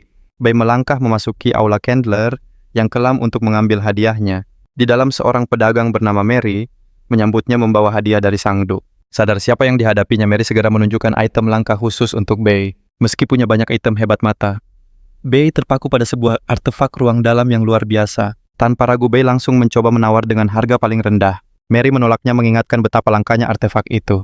Tapi Bei punya ide cemerlang untuk meyakinkannya. Ia berargumen item sehebat itu, pasti belum ada yang sanggup membelinya. Logika Bei membuat Mary berpikir ulang. Ia setuju, namun dengan satu syarat khusus. Bei langsung menyanggupinya, dan notifikasi sistem muncul mengonfirmasi kesepakatan mereka. Bei bersorak dalam hati sistem, kemudian memberinya informasi baru tentang desa itu. Betapa kagetnya ia, desa Anka ternyata adalah kediaman raja pertama para penduduk yang selamat pun menyambutnya dengan hangat. Di tengah kerumunan, Dina dengan bangga menceritakan kehebatan penyelamat mereka. Para tetua memuji Bei, namun raut wajah mereka masih menyimpan khawatir akan nasib desa. Bei tersenyum dan mengeluarkan solusinya. Artefak yang baru dibelinya langsung memulihkan seluruh rumah dalam sekejap. Penduduk desa terpukau melihat keajaiban di depan mata mereka, terkesan oleh kekuatan dan kebaikan hati Bei. Leona, pemimpin mereka, menawarinya posisi. Namun Bei menolak. Aku akan menjadi raja dunia. Leona mengingatkan bahaya dunia politik. Tapi Bei justru ingin bertemu sang ratu. Bei ingin menjalin hubungan diplomatik. Leona menganggapnya gila dan pergi begitu saja. Bei tak memaksa, ia hanya melambaikan tangan sambil menatap sebuah item yang baru saja diberikan padanya. Kepergian Bei meninggalkan kesan mendalam. Sistem pun memberitahukan tentang manfaat baru yang ia peroleh. Ia segera memeriksa skill barunya. Untungnya mekanisme eksplorasi dunia ini sama persis seperti di dalam game. Namun sebuah notifikasi muncul. Hanya 25% kekuatan akunnya yang bisa digunakan. Meski terbatas, ia tetap bersemangat. Namun saat menjelajah, ia menemukan sebuah hutan yang hangus terbakar. Saat memeriksa bekas medan tempur, sesosok iblis bangkit dari balik tebing. Tebasan sang raja ternyata melepaskan segel iblis. Sistem pun memperingatkan tentang invasi yang akan datang. Bei segera memberitahu para penduduk, namun banyak dari mereka yang meragukan kata-katanya. Seorang tetua teringat legenda lama tentang serangan iblis, tapi yang lain malah menganggapnya sudah pikun. Tetua itu bersikeras. Dina pun angkat bicara mengingatkan semua orang bahwa Bei adalah pahlawan mereka. Akhirnya semua setuju. Bei meminta seluruh warga untuk berlindung di markas bawah tanah. Sistem langsung menyiapkan cetak biru pertahanan. Jika tak bisa atasi ini, aku tak pantas menjadi raja, pikir Bei. Ia menerima cetak biru itu, dan sang artefak seketika mulai membangun benteng pertahanan. Sementara itu, pasukan iblis berbaris di hutan hangus. Raja iblis memerintahkan, hancurkan semua. Niatnya hanya satu, balas dendam. Pasukan iblis pun mulai menyerbu desa Anka. Namun mereka langsung disambut oleh pertahanan Bei. Para iblis jatuh ke dalam perangkap satu persatu. Tombak dan ranjau meledak di mana-mana.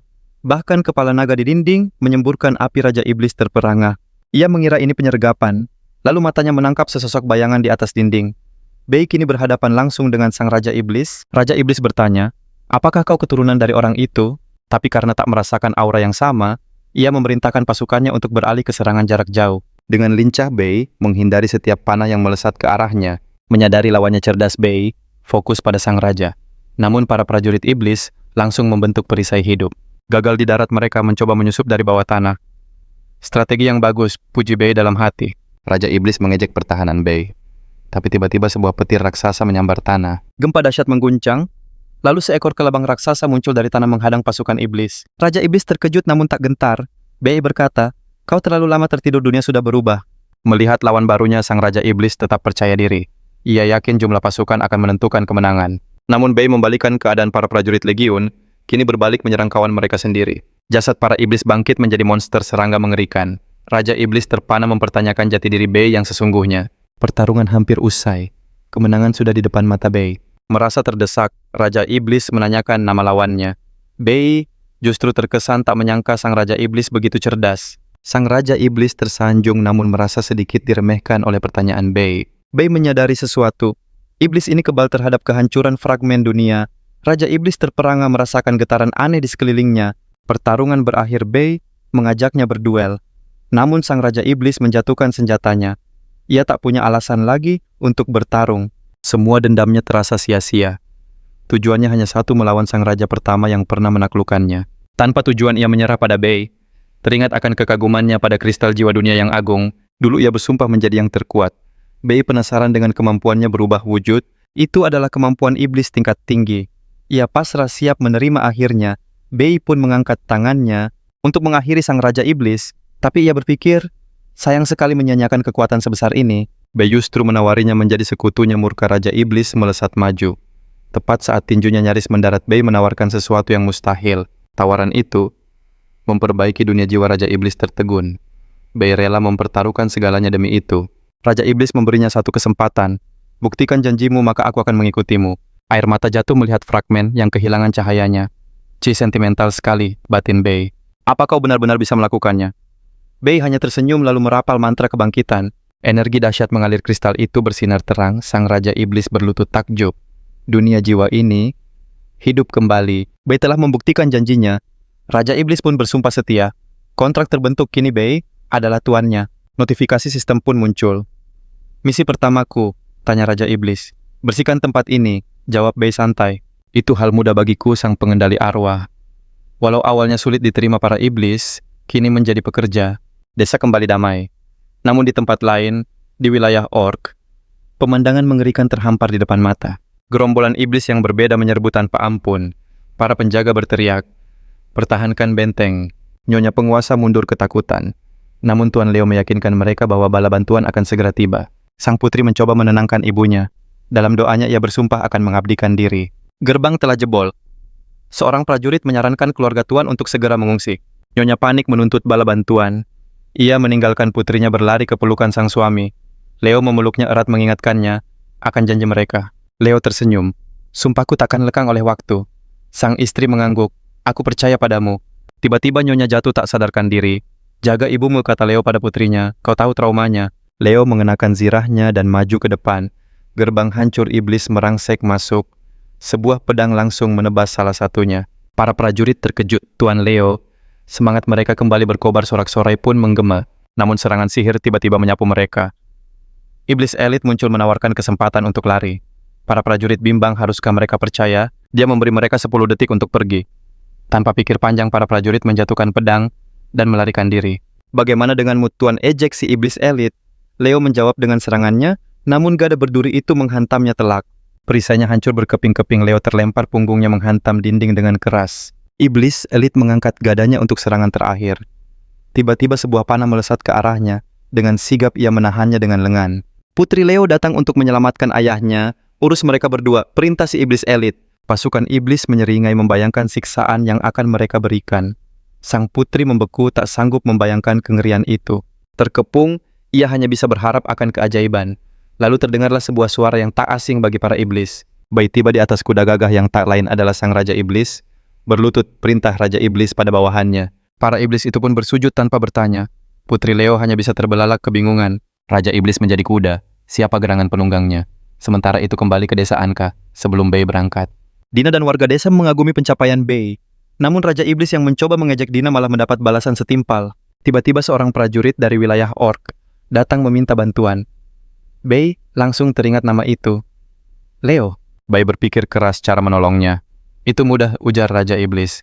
Seketika ia berubah menjadi kuda perkasa siap melesat ke wilayah Orc. Sang putri menatap penyelamatnya dengan penuh terima kasih. Di hadapan Bei, ia bersumpah akan menepati janjinya. Sang Earl mencoba mengingatkan Raja Iblis akan aturan mereka. Namun aura pembangkangan terdeteksi dan Sang Earl pun terinjak tanpa ampun.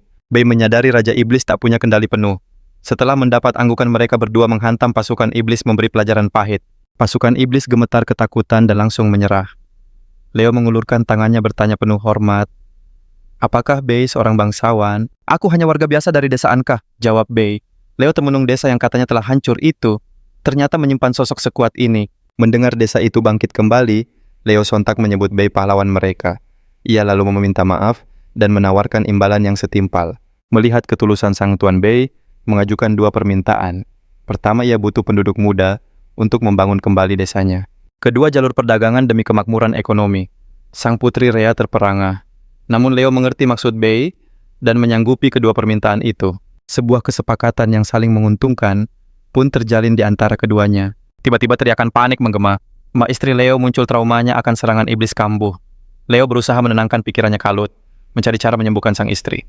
Ketika Rhea mencoba menolong ibunya Leo, memberinya tugas lain, mengantar Bei ke kamarnya. Meski merasa tak berdaya, Rhea setuju. Namun Bei menghentikannya.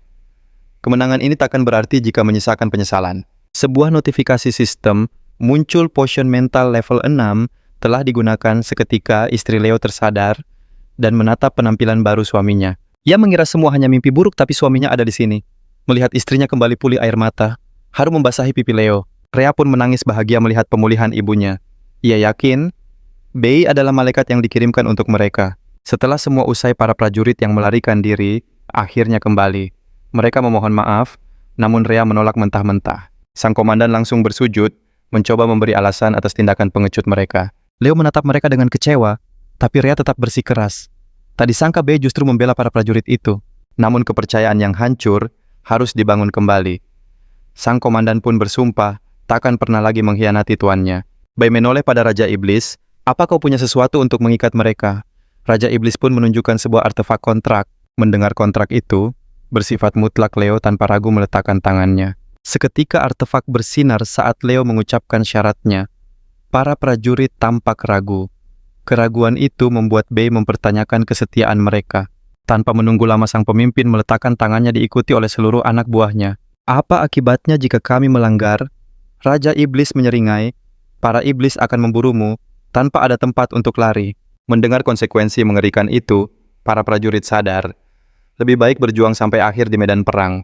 Masalah pun selesai. Sang tuan mengundang Bei ke perjamuan.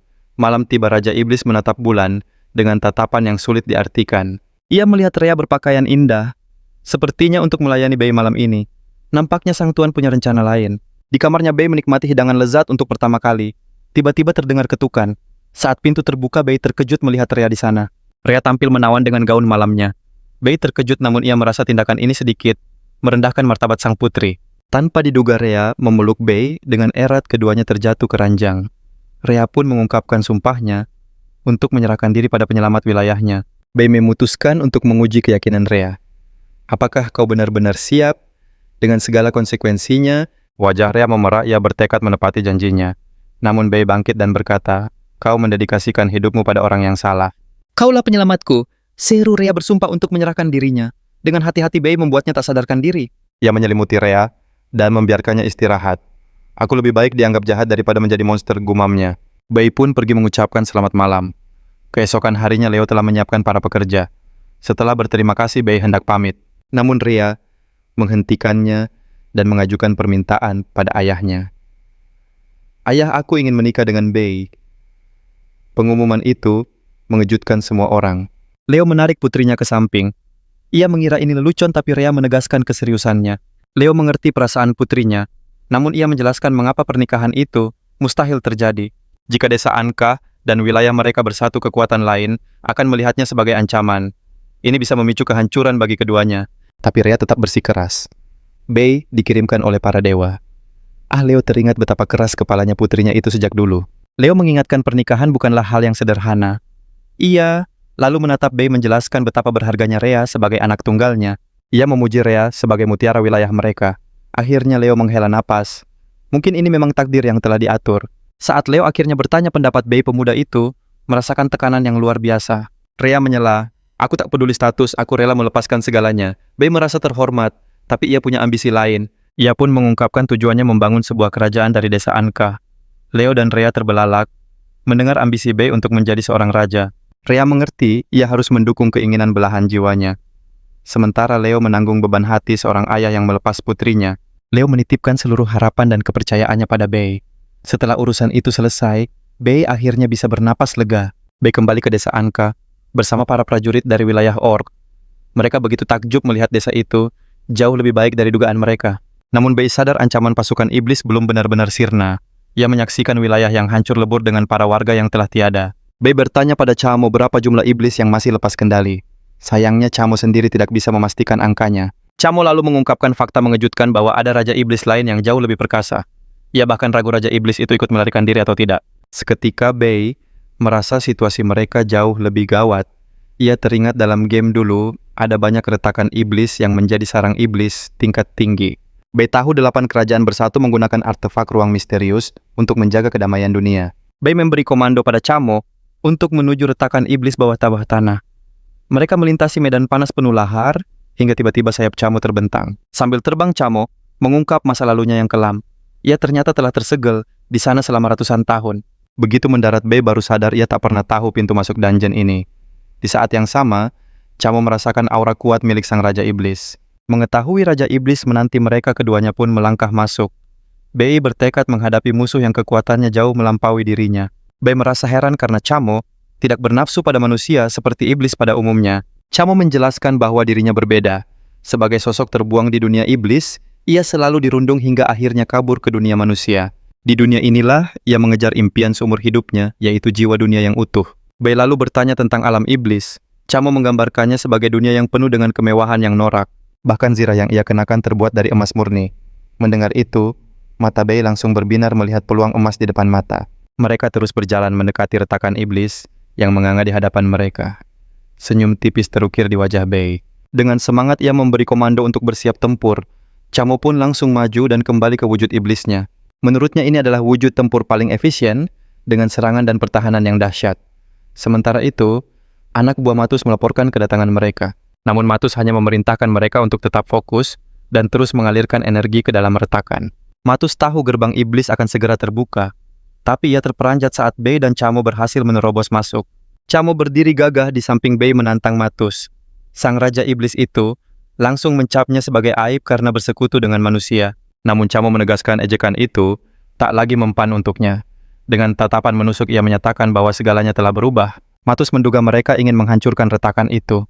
Tapi Bei menjelaskan tujuan mereka adalah mengambil alih retakan dan menyingkirkan Matus. Mendengar itu, Matus tertawa terbahak-bahak menganggapnya sebagai lelucon yang konyol. Saat Matus lengah Bei melesat ke belakangnya, sebuah tebasan dahsyat langsung memotong salah satu sayapnya. Matus mengamuk dan mengayunkan senjatanya membabi buta, namun hanya mengenai bayangan Bei. Bei berseru, tak ada lagi yang boleh merundung adiknya. Chamo merasakan aura iblis itu. Saat ia menyerbu Matus, kembali meneriakinya sebagai aib kaum iblis. Matus mengangkat kapaknya, tapi gerakannya terhenti. Ia sadar tebasan Bei tadi mengandung racun. Melihat celah itu, Bei memberi isyarat pada Chamo untuk menuntaskan pertarungan. Raut wajah Chamo berubah getir saat kenangan pahit masa lalunya kembali terbayang. Ia menghujamkan tombaknya mendeklarasikan bahwa kini ia akan berjalan di jalan yang ia pilih sendiri. Dengan lembut Chamo mengucapkan selamat tinggal. Tak disangka Matus justru memujinya karena akhirnya berani mengangkat senjata.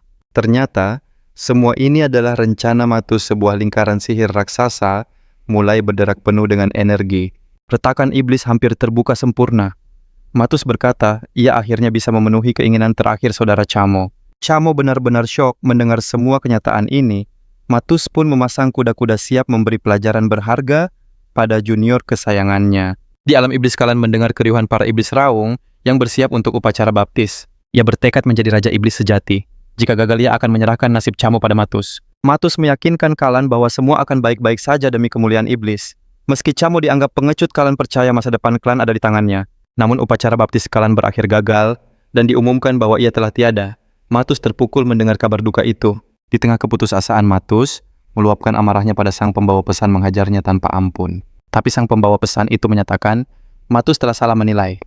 Kalan berhasil melewati ritual itu dan menjadi Raja Iblis sejati. Meski begitu, Matus tetap menantang Chamo untuk upacara kedewasaannya. Chamo berhasil menahan kapaknya, tapi Matus berhasil mendaratkan pukulan telak. Chamo merasakan dampak pukulan yang luar biasa. Pertarungan tampak akan segera usai. Matus bersumpah tidak akan memberinya ampun. Namun Chamo bangkit kembali mengangkat pedangnya melawan Matus. Keduanya kembali beradu senjata dalam pertarungan sengit tanpa jeda. Kamel melancarkan rentetan tebasan, tapi Matus sama sekali tak tergores. Dengan angkuh, Matus memerintahkannya bangkit. Kamel dihajar tanpa ampun, keputusasaan menyelimutinya, serangannya terasa sia-sia. Ia sadar, ada penyihir yang memberi Matus kekuatan tambahan. Tiba-tiba sang penyihir langsung dilumpuhkan. Bei turun tangan menagih janji Matus soal duel 1 lawan 1. Tapi Matus tertawa sinis. Pertarungan adil itu cuma omong kosong. Bei menyeringai, kalau begitu aku ikut bermain. Matus justru senang kekuatannya kini telah terisi penuh. Kamel dan Bei langsung menyerbu Matus menghantam tanah, dengan kapaknya menciptakan guncangan hebat. Keduanya terpental oleh ledakan energi iblis yang dahsyat. Bei menyadari dengan kemampuannya saat ini, mustahil bisa mengimbangi kekuatan Matus. Hanya ada satu cara bertaruh segalanya dan membuka akun baru. Sistem merespons memberikan akun yang paling sesuai. Akun pembasmi iblis aktif, meski hanya dengan 25% kekuatan. Saat Matus menyerang, ledakan energi dari Bei membuatnya terpental jauh. Dengan kekuatan barunya, Bei menyatakan, permainan sudah berakhir. Sekarang, saatnya berburu iblis. Kamel terpana melihat kekuatan Bei yang luar biasa. Matus merasakan aura yang begitu menekan. Niat bertarungnya lenyap seketika ia pun membuka portal untuk kabur. Tapi Bei tak akan membiarkannya lolos. Senjatanya mengikat Matus, dan dengan satu tarikan sang Raja Iblis kembali terseret. Pedang pembasmi iblis menancap di punggung Matus. Saat energinya terserap, Matus gemetar. Siapa? Siapa kau sebenarnya? Bei mencabut pedangnya bersiap untuk serangan terakhir. Lenyaplah iblis. Matus hanya bisa pasrah menutup mata menanti akhir. Namun tebasan itu berhenti tepat di lehernya. Matus terkejut. Kenapa? Kenapa kau tidak menyelesaikannya? Bei tersenyum. Seorang Raja Iblis pun takut akan akhir ya. Matus menyangkal. Aku tidak takut. Lakukan saja jika kau berani. Meski Bei mencoba menenangkannya, Matus justru merasa dipermalukan. Apa sebenarnya maumu? Bentaknya. Bei menjawab santai. Daripada melenyapkanmu tenagamu sepertinya lebih berguna. Tawaran itu membuat Matus murka. Harga diri Matus sebagai Raja Iblis menolak untuk tunduk. Camel ingin memberinya pelajaran, tapi Bei punya rencana lain. Camel terkesan dengan kecerdikan Bei. Saat mereka lengah Matus, diam-diam berlari menuju portal, tapi DUG, ia menabrak dinding tak kasat mata. Sudah cukup, kata Bei dengan tenang saat Matus terus memukul pembatas itu. Bei menjelaskan celah iblis ini sekarang milikku. Matus pun tersungkur sadar tak ada lagi jalan keluar. Bei mulai bertanya tentang dunia iblis. Camel pun menjelaskan soal klan Dewa Iblis dan para raja lainnya. Bei merasa keputusannya tepat. Membiarkan Matus hidup adalah sumber informasi yang berharga tentang dunia iblis. Ia kembali menawarkan kontrak pada Matus. Kenapa kau begitu menginginkanku? Tanya Matus. Bei menjawab, untuk menambang emas di duniamu. Matus merasa harga dirinya diinjak-injak. Raja Iblis disuruh menjadi mandor tambang. Ini penghinaan. Bei meluruskan, tugasmu hanya mengelola, bukan menambang sendiri. Setelah berpikir, Matus akhirnya menerima persyaratan kontrak itu. Sistem mengonfirmasi kontrak bersifat absolut. Urusan selesai. Tujuan mereka selanjutnya adalah alam iblis. Setibanya di gerbang alam iblis, sebuah notifikasi muncul. Bei hanya bisa masuk dalam wujud pembasmi iblis. Begitu masuk, Matus terdiam membeku. Wilayah klannya kini hanyalah tanah gersang tak bernyawa. Tiba-tiba, sebuah suara lirih memanggil namanya. Seorang pelayan tua menceritakan segalanya. Invasi dari klan Bale amarah Matus meledak. Ia menghantam tanah hingga retak. Bei menoleh pada Camel menanyakan situasinya. Namun Camel hanya menjawab dingin, klanku memandang rendah hal semacam ini. Bei mengingatkan Matus soal kontrak mereka. Matus mengangguk, aku akan penuhi janjiku dulu, sebelum membalaskan dendamku. Mata Bei berbinar melihat gunung emas yang sesungguhnya. Tapi Matus berkata, aku tak punya prajurit untuk menambangnya. Bei tersenyum licik. Ia memerintahkan Camel untuk membangkitkan para iblis yang telah gugur sebagai pekerja. Matus hanya bisa menatap nanar. Sistem memberitahu Bei soal batas pendapatannya. Ini memang awal yang lambat, tapi ia yakin bisnisnya akan berkembang. Tekad Bei membara menjadi orang terkaya di dunia, sementara itu di tempat lain kekacauan tengah terjadi. Seorang pria berseragam putih berlari panik, memerintahkan anak buahnya untuk melawan.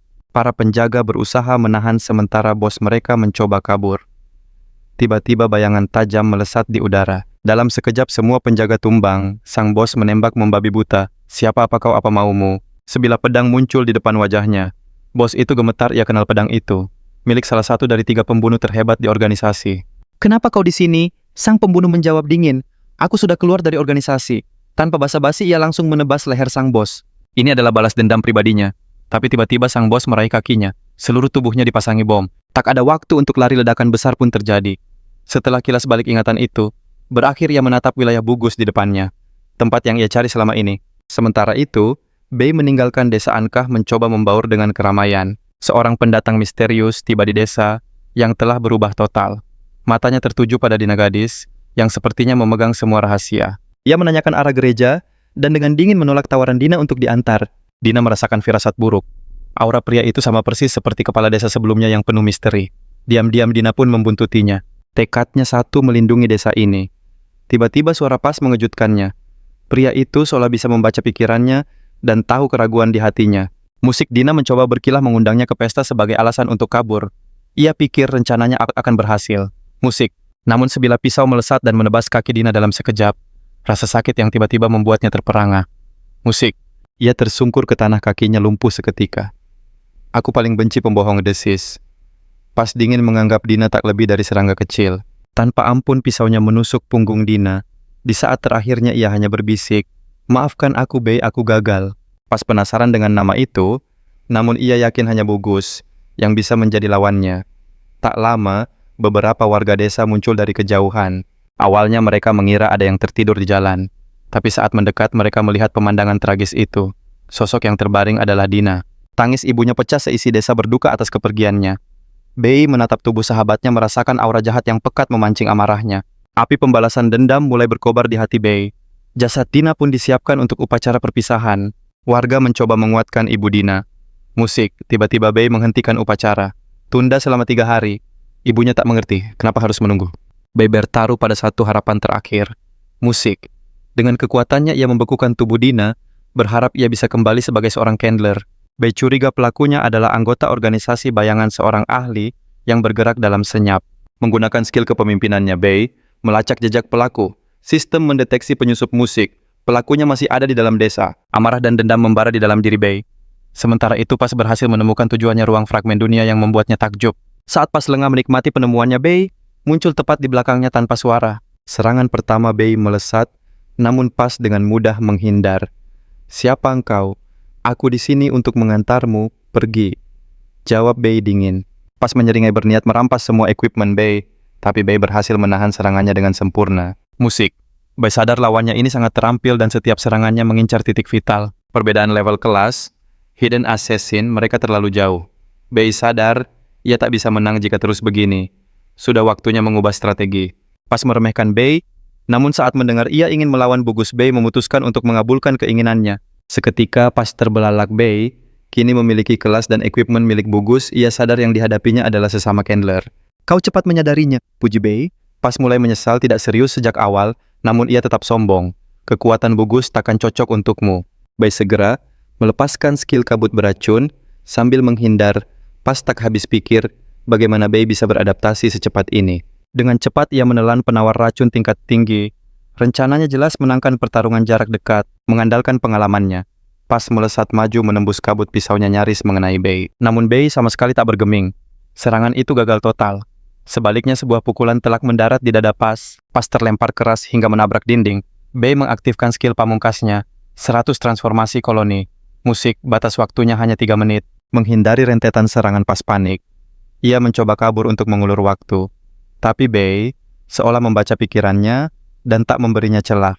Dengan cakarnya Bei mendaratkan serangan kritis. Tebasan dahsyat itu membuat tubuh Pas terhempas keras ke tanah. Pas memohon pertarungan yang adil, tapi Bei tak memberinya ampun. Kakinya menginjak wajah lawannya. Musik. Bei menyatakan takkan pernah memaafkan tindakannya yang telah mencuri fragmen dan melenyapkan Dina. Pas memohon ampun tapi Bei tak bergeming. Bei menekan kakinya semakin kuat. Dalam penderitaannya Pas hanya berharap semua ini cepat berakhir. Namun Pas masih punya kartu Ice Item, penyelamat super langka. Ia mengaktifkan persembunyian dimensi yang bertahan 3 menit. Seketika, Pas menghilang begitu saja. Terdengar tawanya yang menggema. Aku akan kembali untuk membalas ini. Namun Bei yakin lawannya takkan bisa lari. Sementara itu, Pas berlari girang menuju pintu keluar. Usik. Tapi kegembiraannya sirna saat melihat lingkungan sekitarnya. Pemandangan aneh dengan tulang belulang di tanah. Item ini benar-benar bekerja. Pikirnya lega. Ia terus berlari tanpa rintangan. Musik. 3 menit pun berlalu. Ia yakin dirinya sudah berhasil kabur. Pintu keluar desa sudah di depan mata. Sambil menyeringai ia berjanji akan selalu mengingat Musik nama Bei. Tiba-tiba sebuah pedang menembus punggungnya. Ia terkejut bukan main melihat Bei ada di sana. Hentikan. Bagaimana?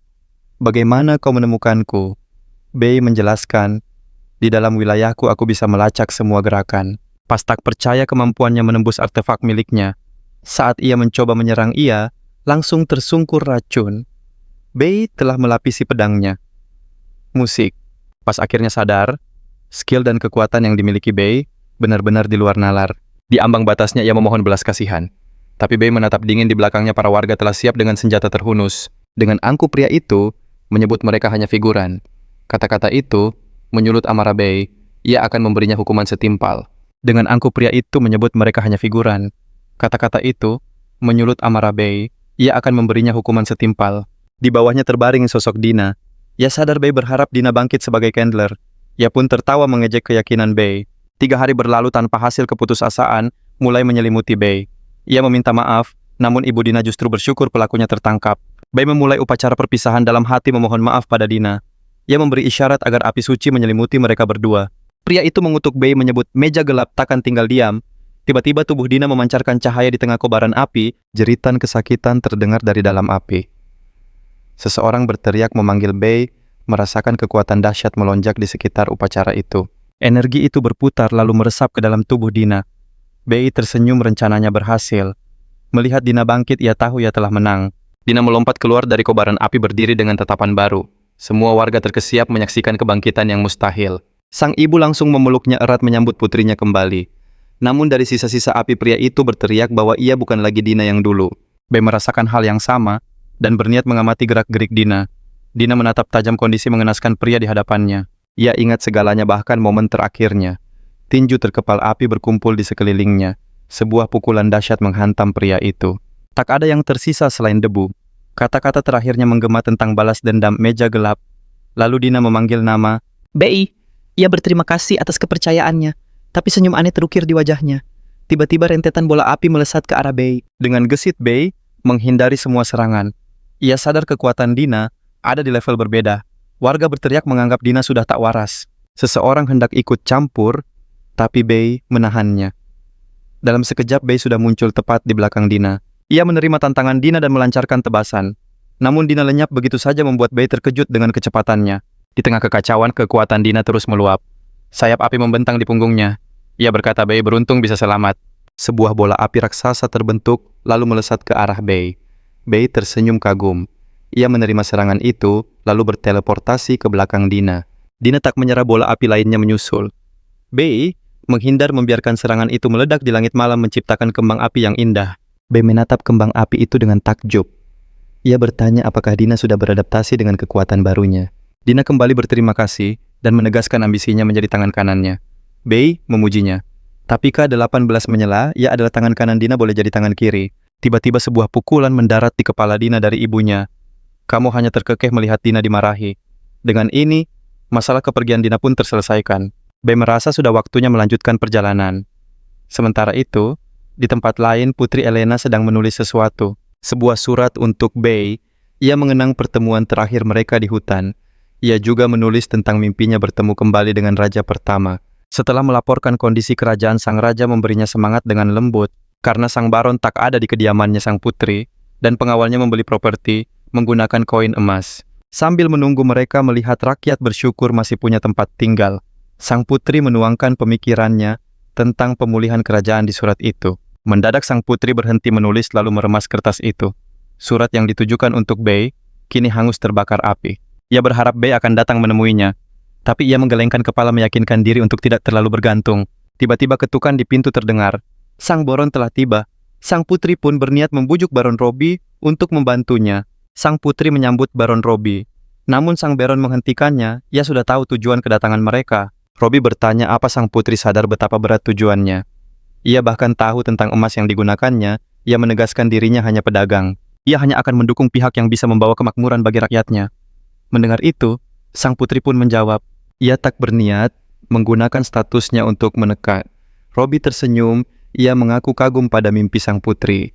Ia takkan datang jika sang putri tak punya ambisi. Namun ia mengakhiri pembicaraan begitu saja, tak memberi sang putri kesempatan lagi. Robbie berkata, sang putri belum pantas bernegosiasi dengannya.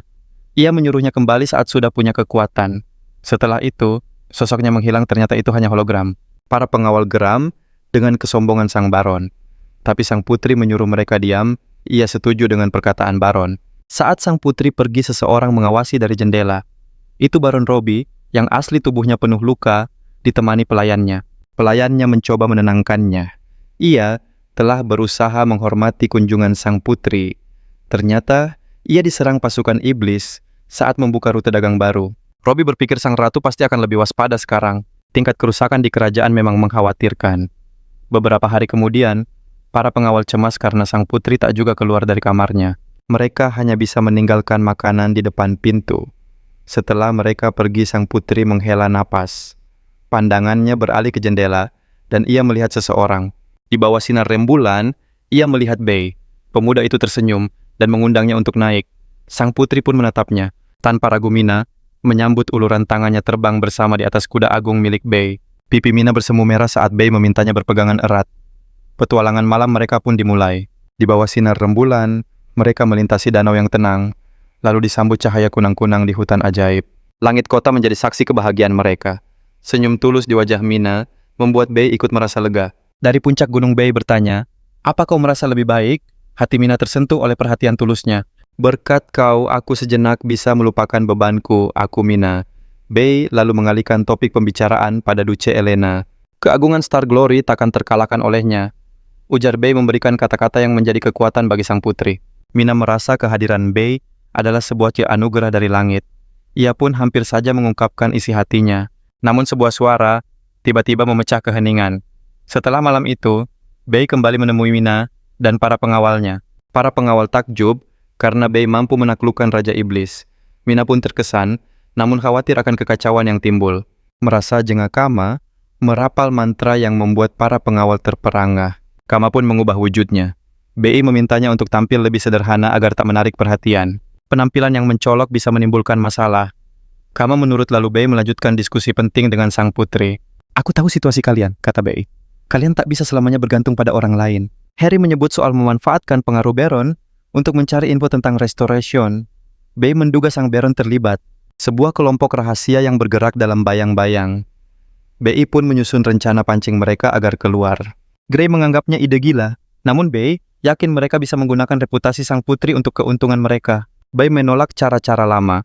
Ia punya ide yang lebih cemerlang, menjadikan Mina sebagai idola seluruh negeri. Rakyat selalu memuja pahlawan, jelas Bei. Mina harus menjadi sosok yang dekat dengan hati mereka. Sang putri akan menggunakan pesonanya untuk merebut simpati rakyat. Bei meyakinkan bahwa mereka akan bergerak secara rahasia. Mina menyetujui rencana itu. Langkah pertama adalah menemui sang Baron lagi untuk mendapatkan komunikator kristal. Grey mengingatkan bahwa benda itu sangat langka. Tapi Bei bersikeras, kristal ini adalah kunci popularitas sang putri. Meski Baron sempat menolak, tekad Mina sudah bulat. "Kita temui dia sekarang juga," perintahnya dengan tegas. Di sisi lain, Bei terusik oleh ingatan masa lalunya tentang pertarungan terakhir melawan Mina di dalam game itu. Ia berhasil memenangkan permainan, namun dengan sebuah akhir yang tak ingin ia ulangi lagi. Kali ini Bei tak akan membiarkan tragedi yang sama terulang. Ia bertekad mengubah takdir dan melindungi sang putri. Baginya ini bukan lagi permainan. Tujuannya hanya satu, membawa kisah kehidupan barunya ini menuju akhir yang sempurna.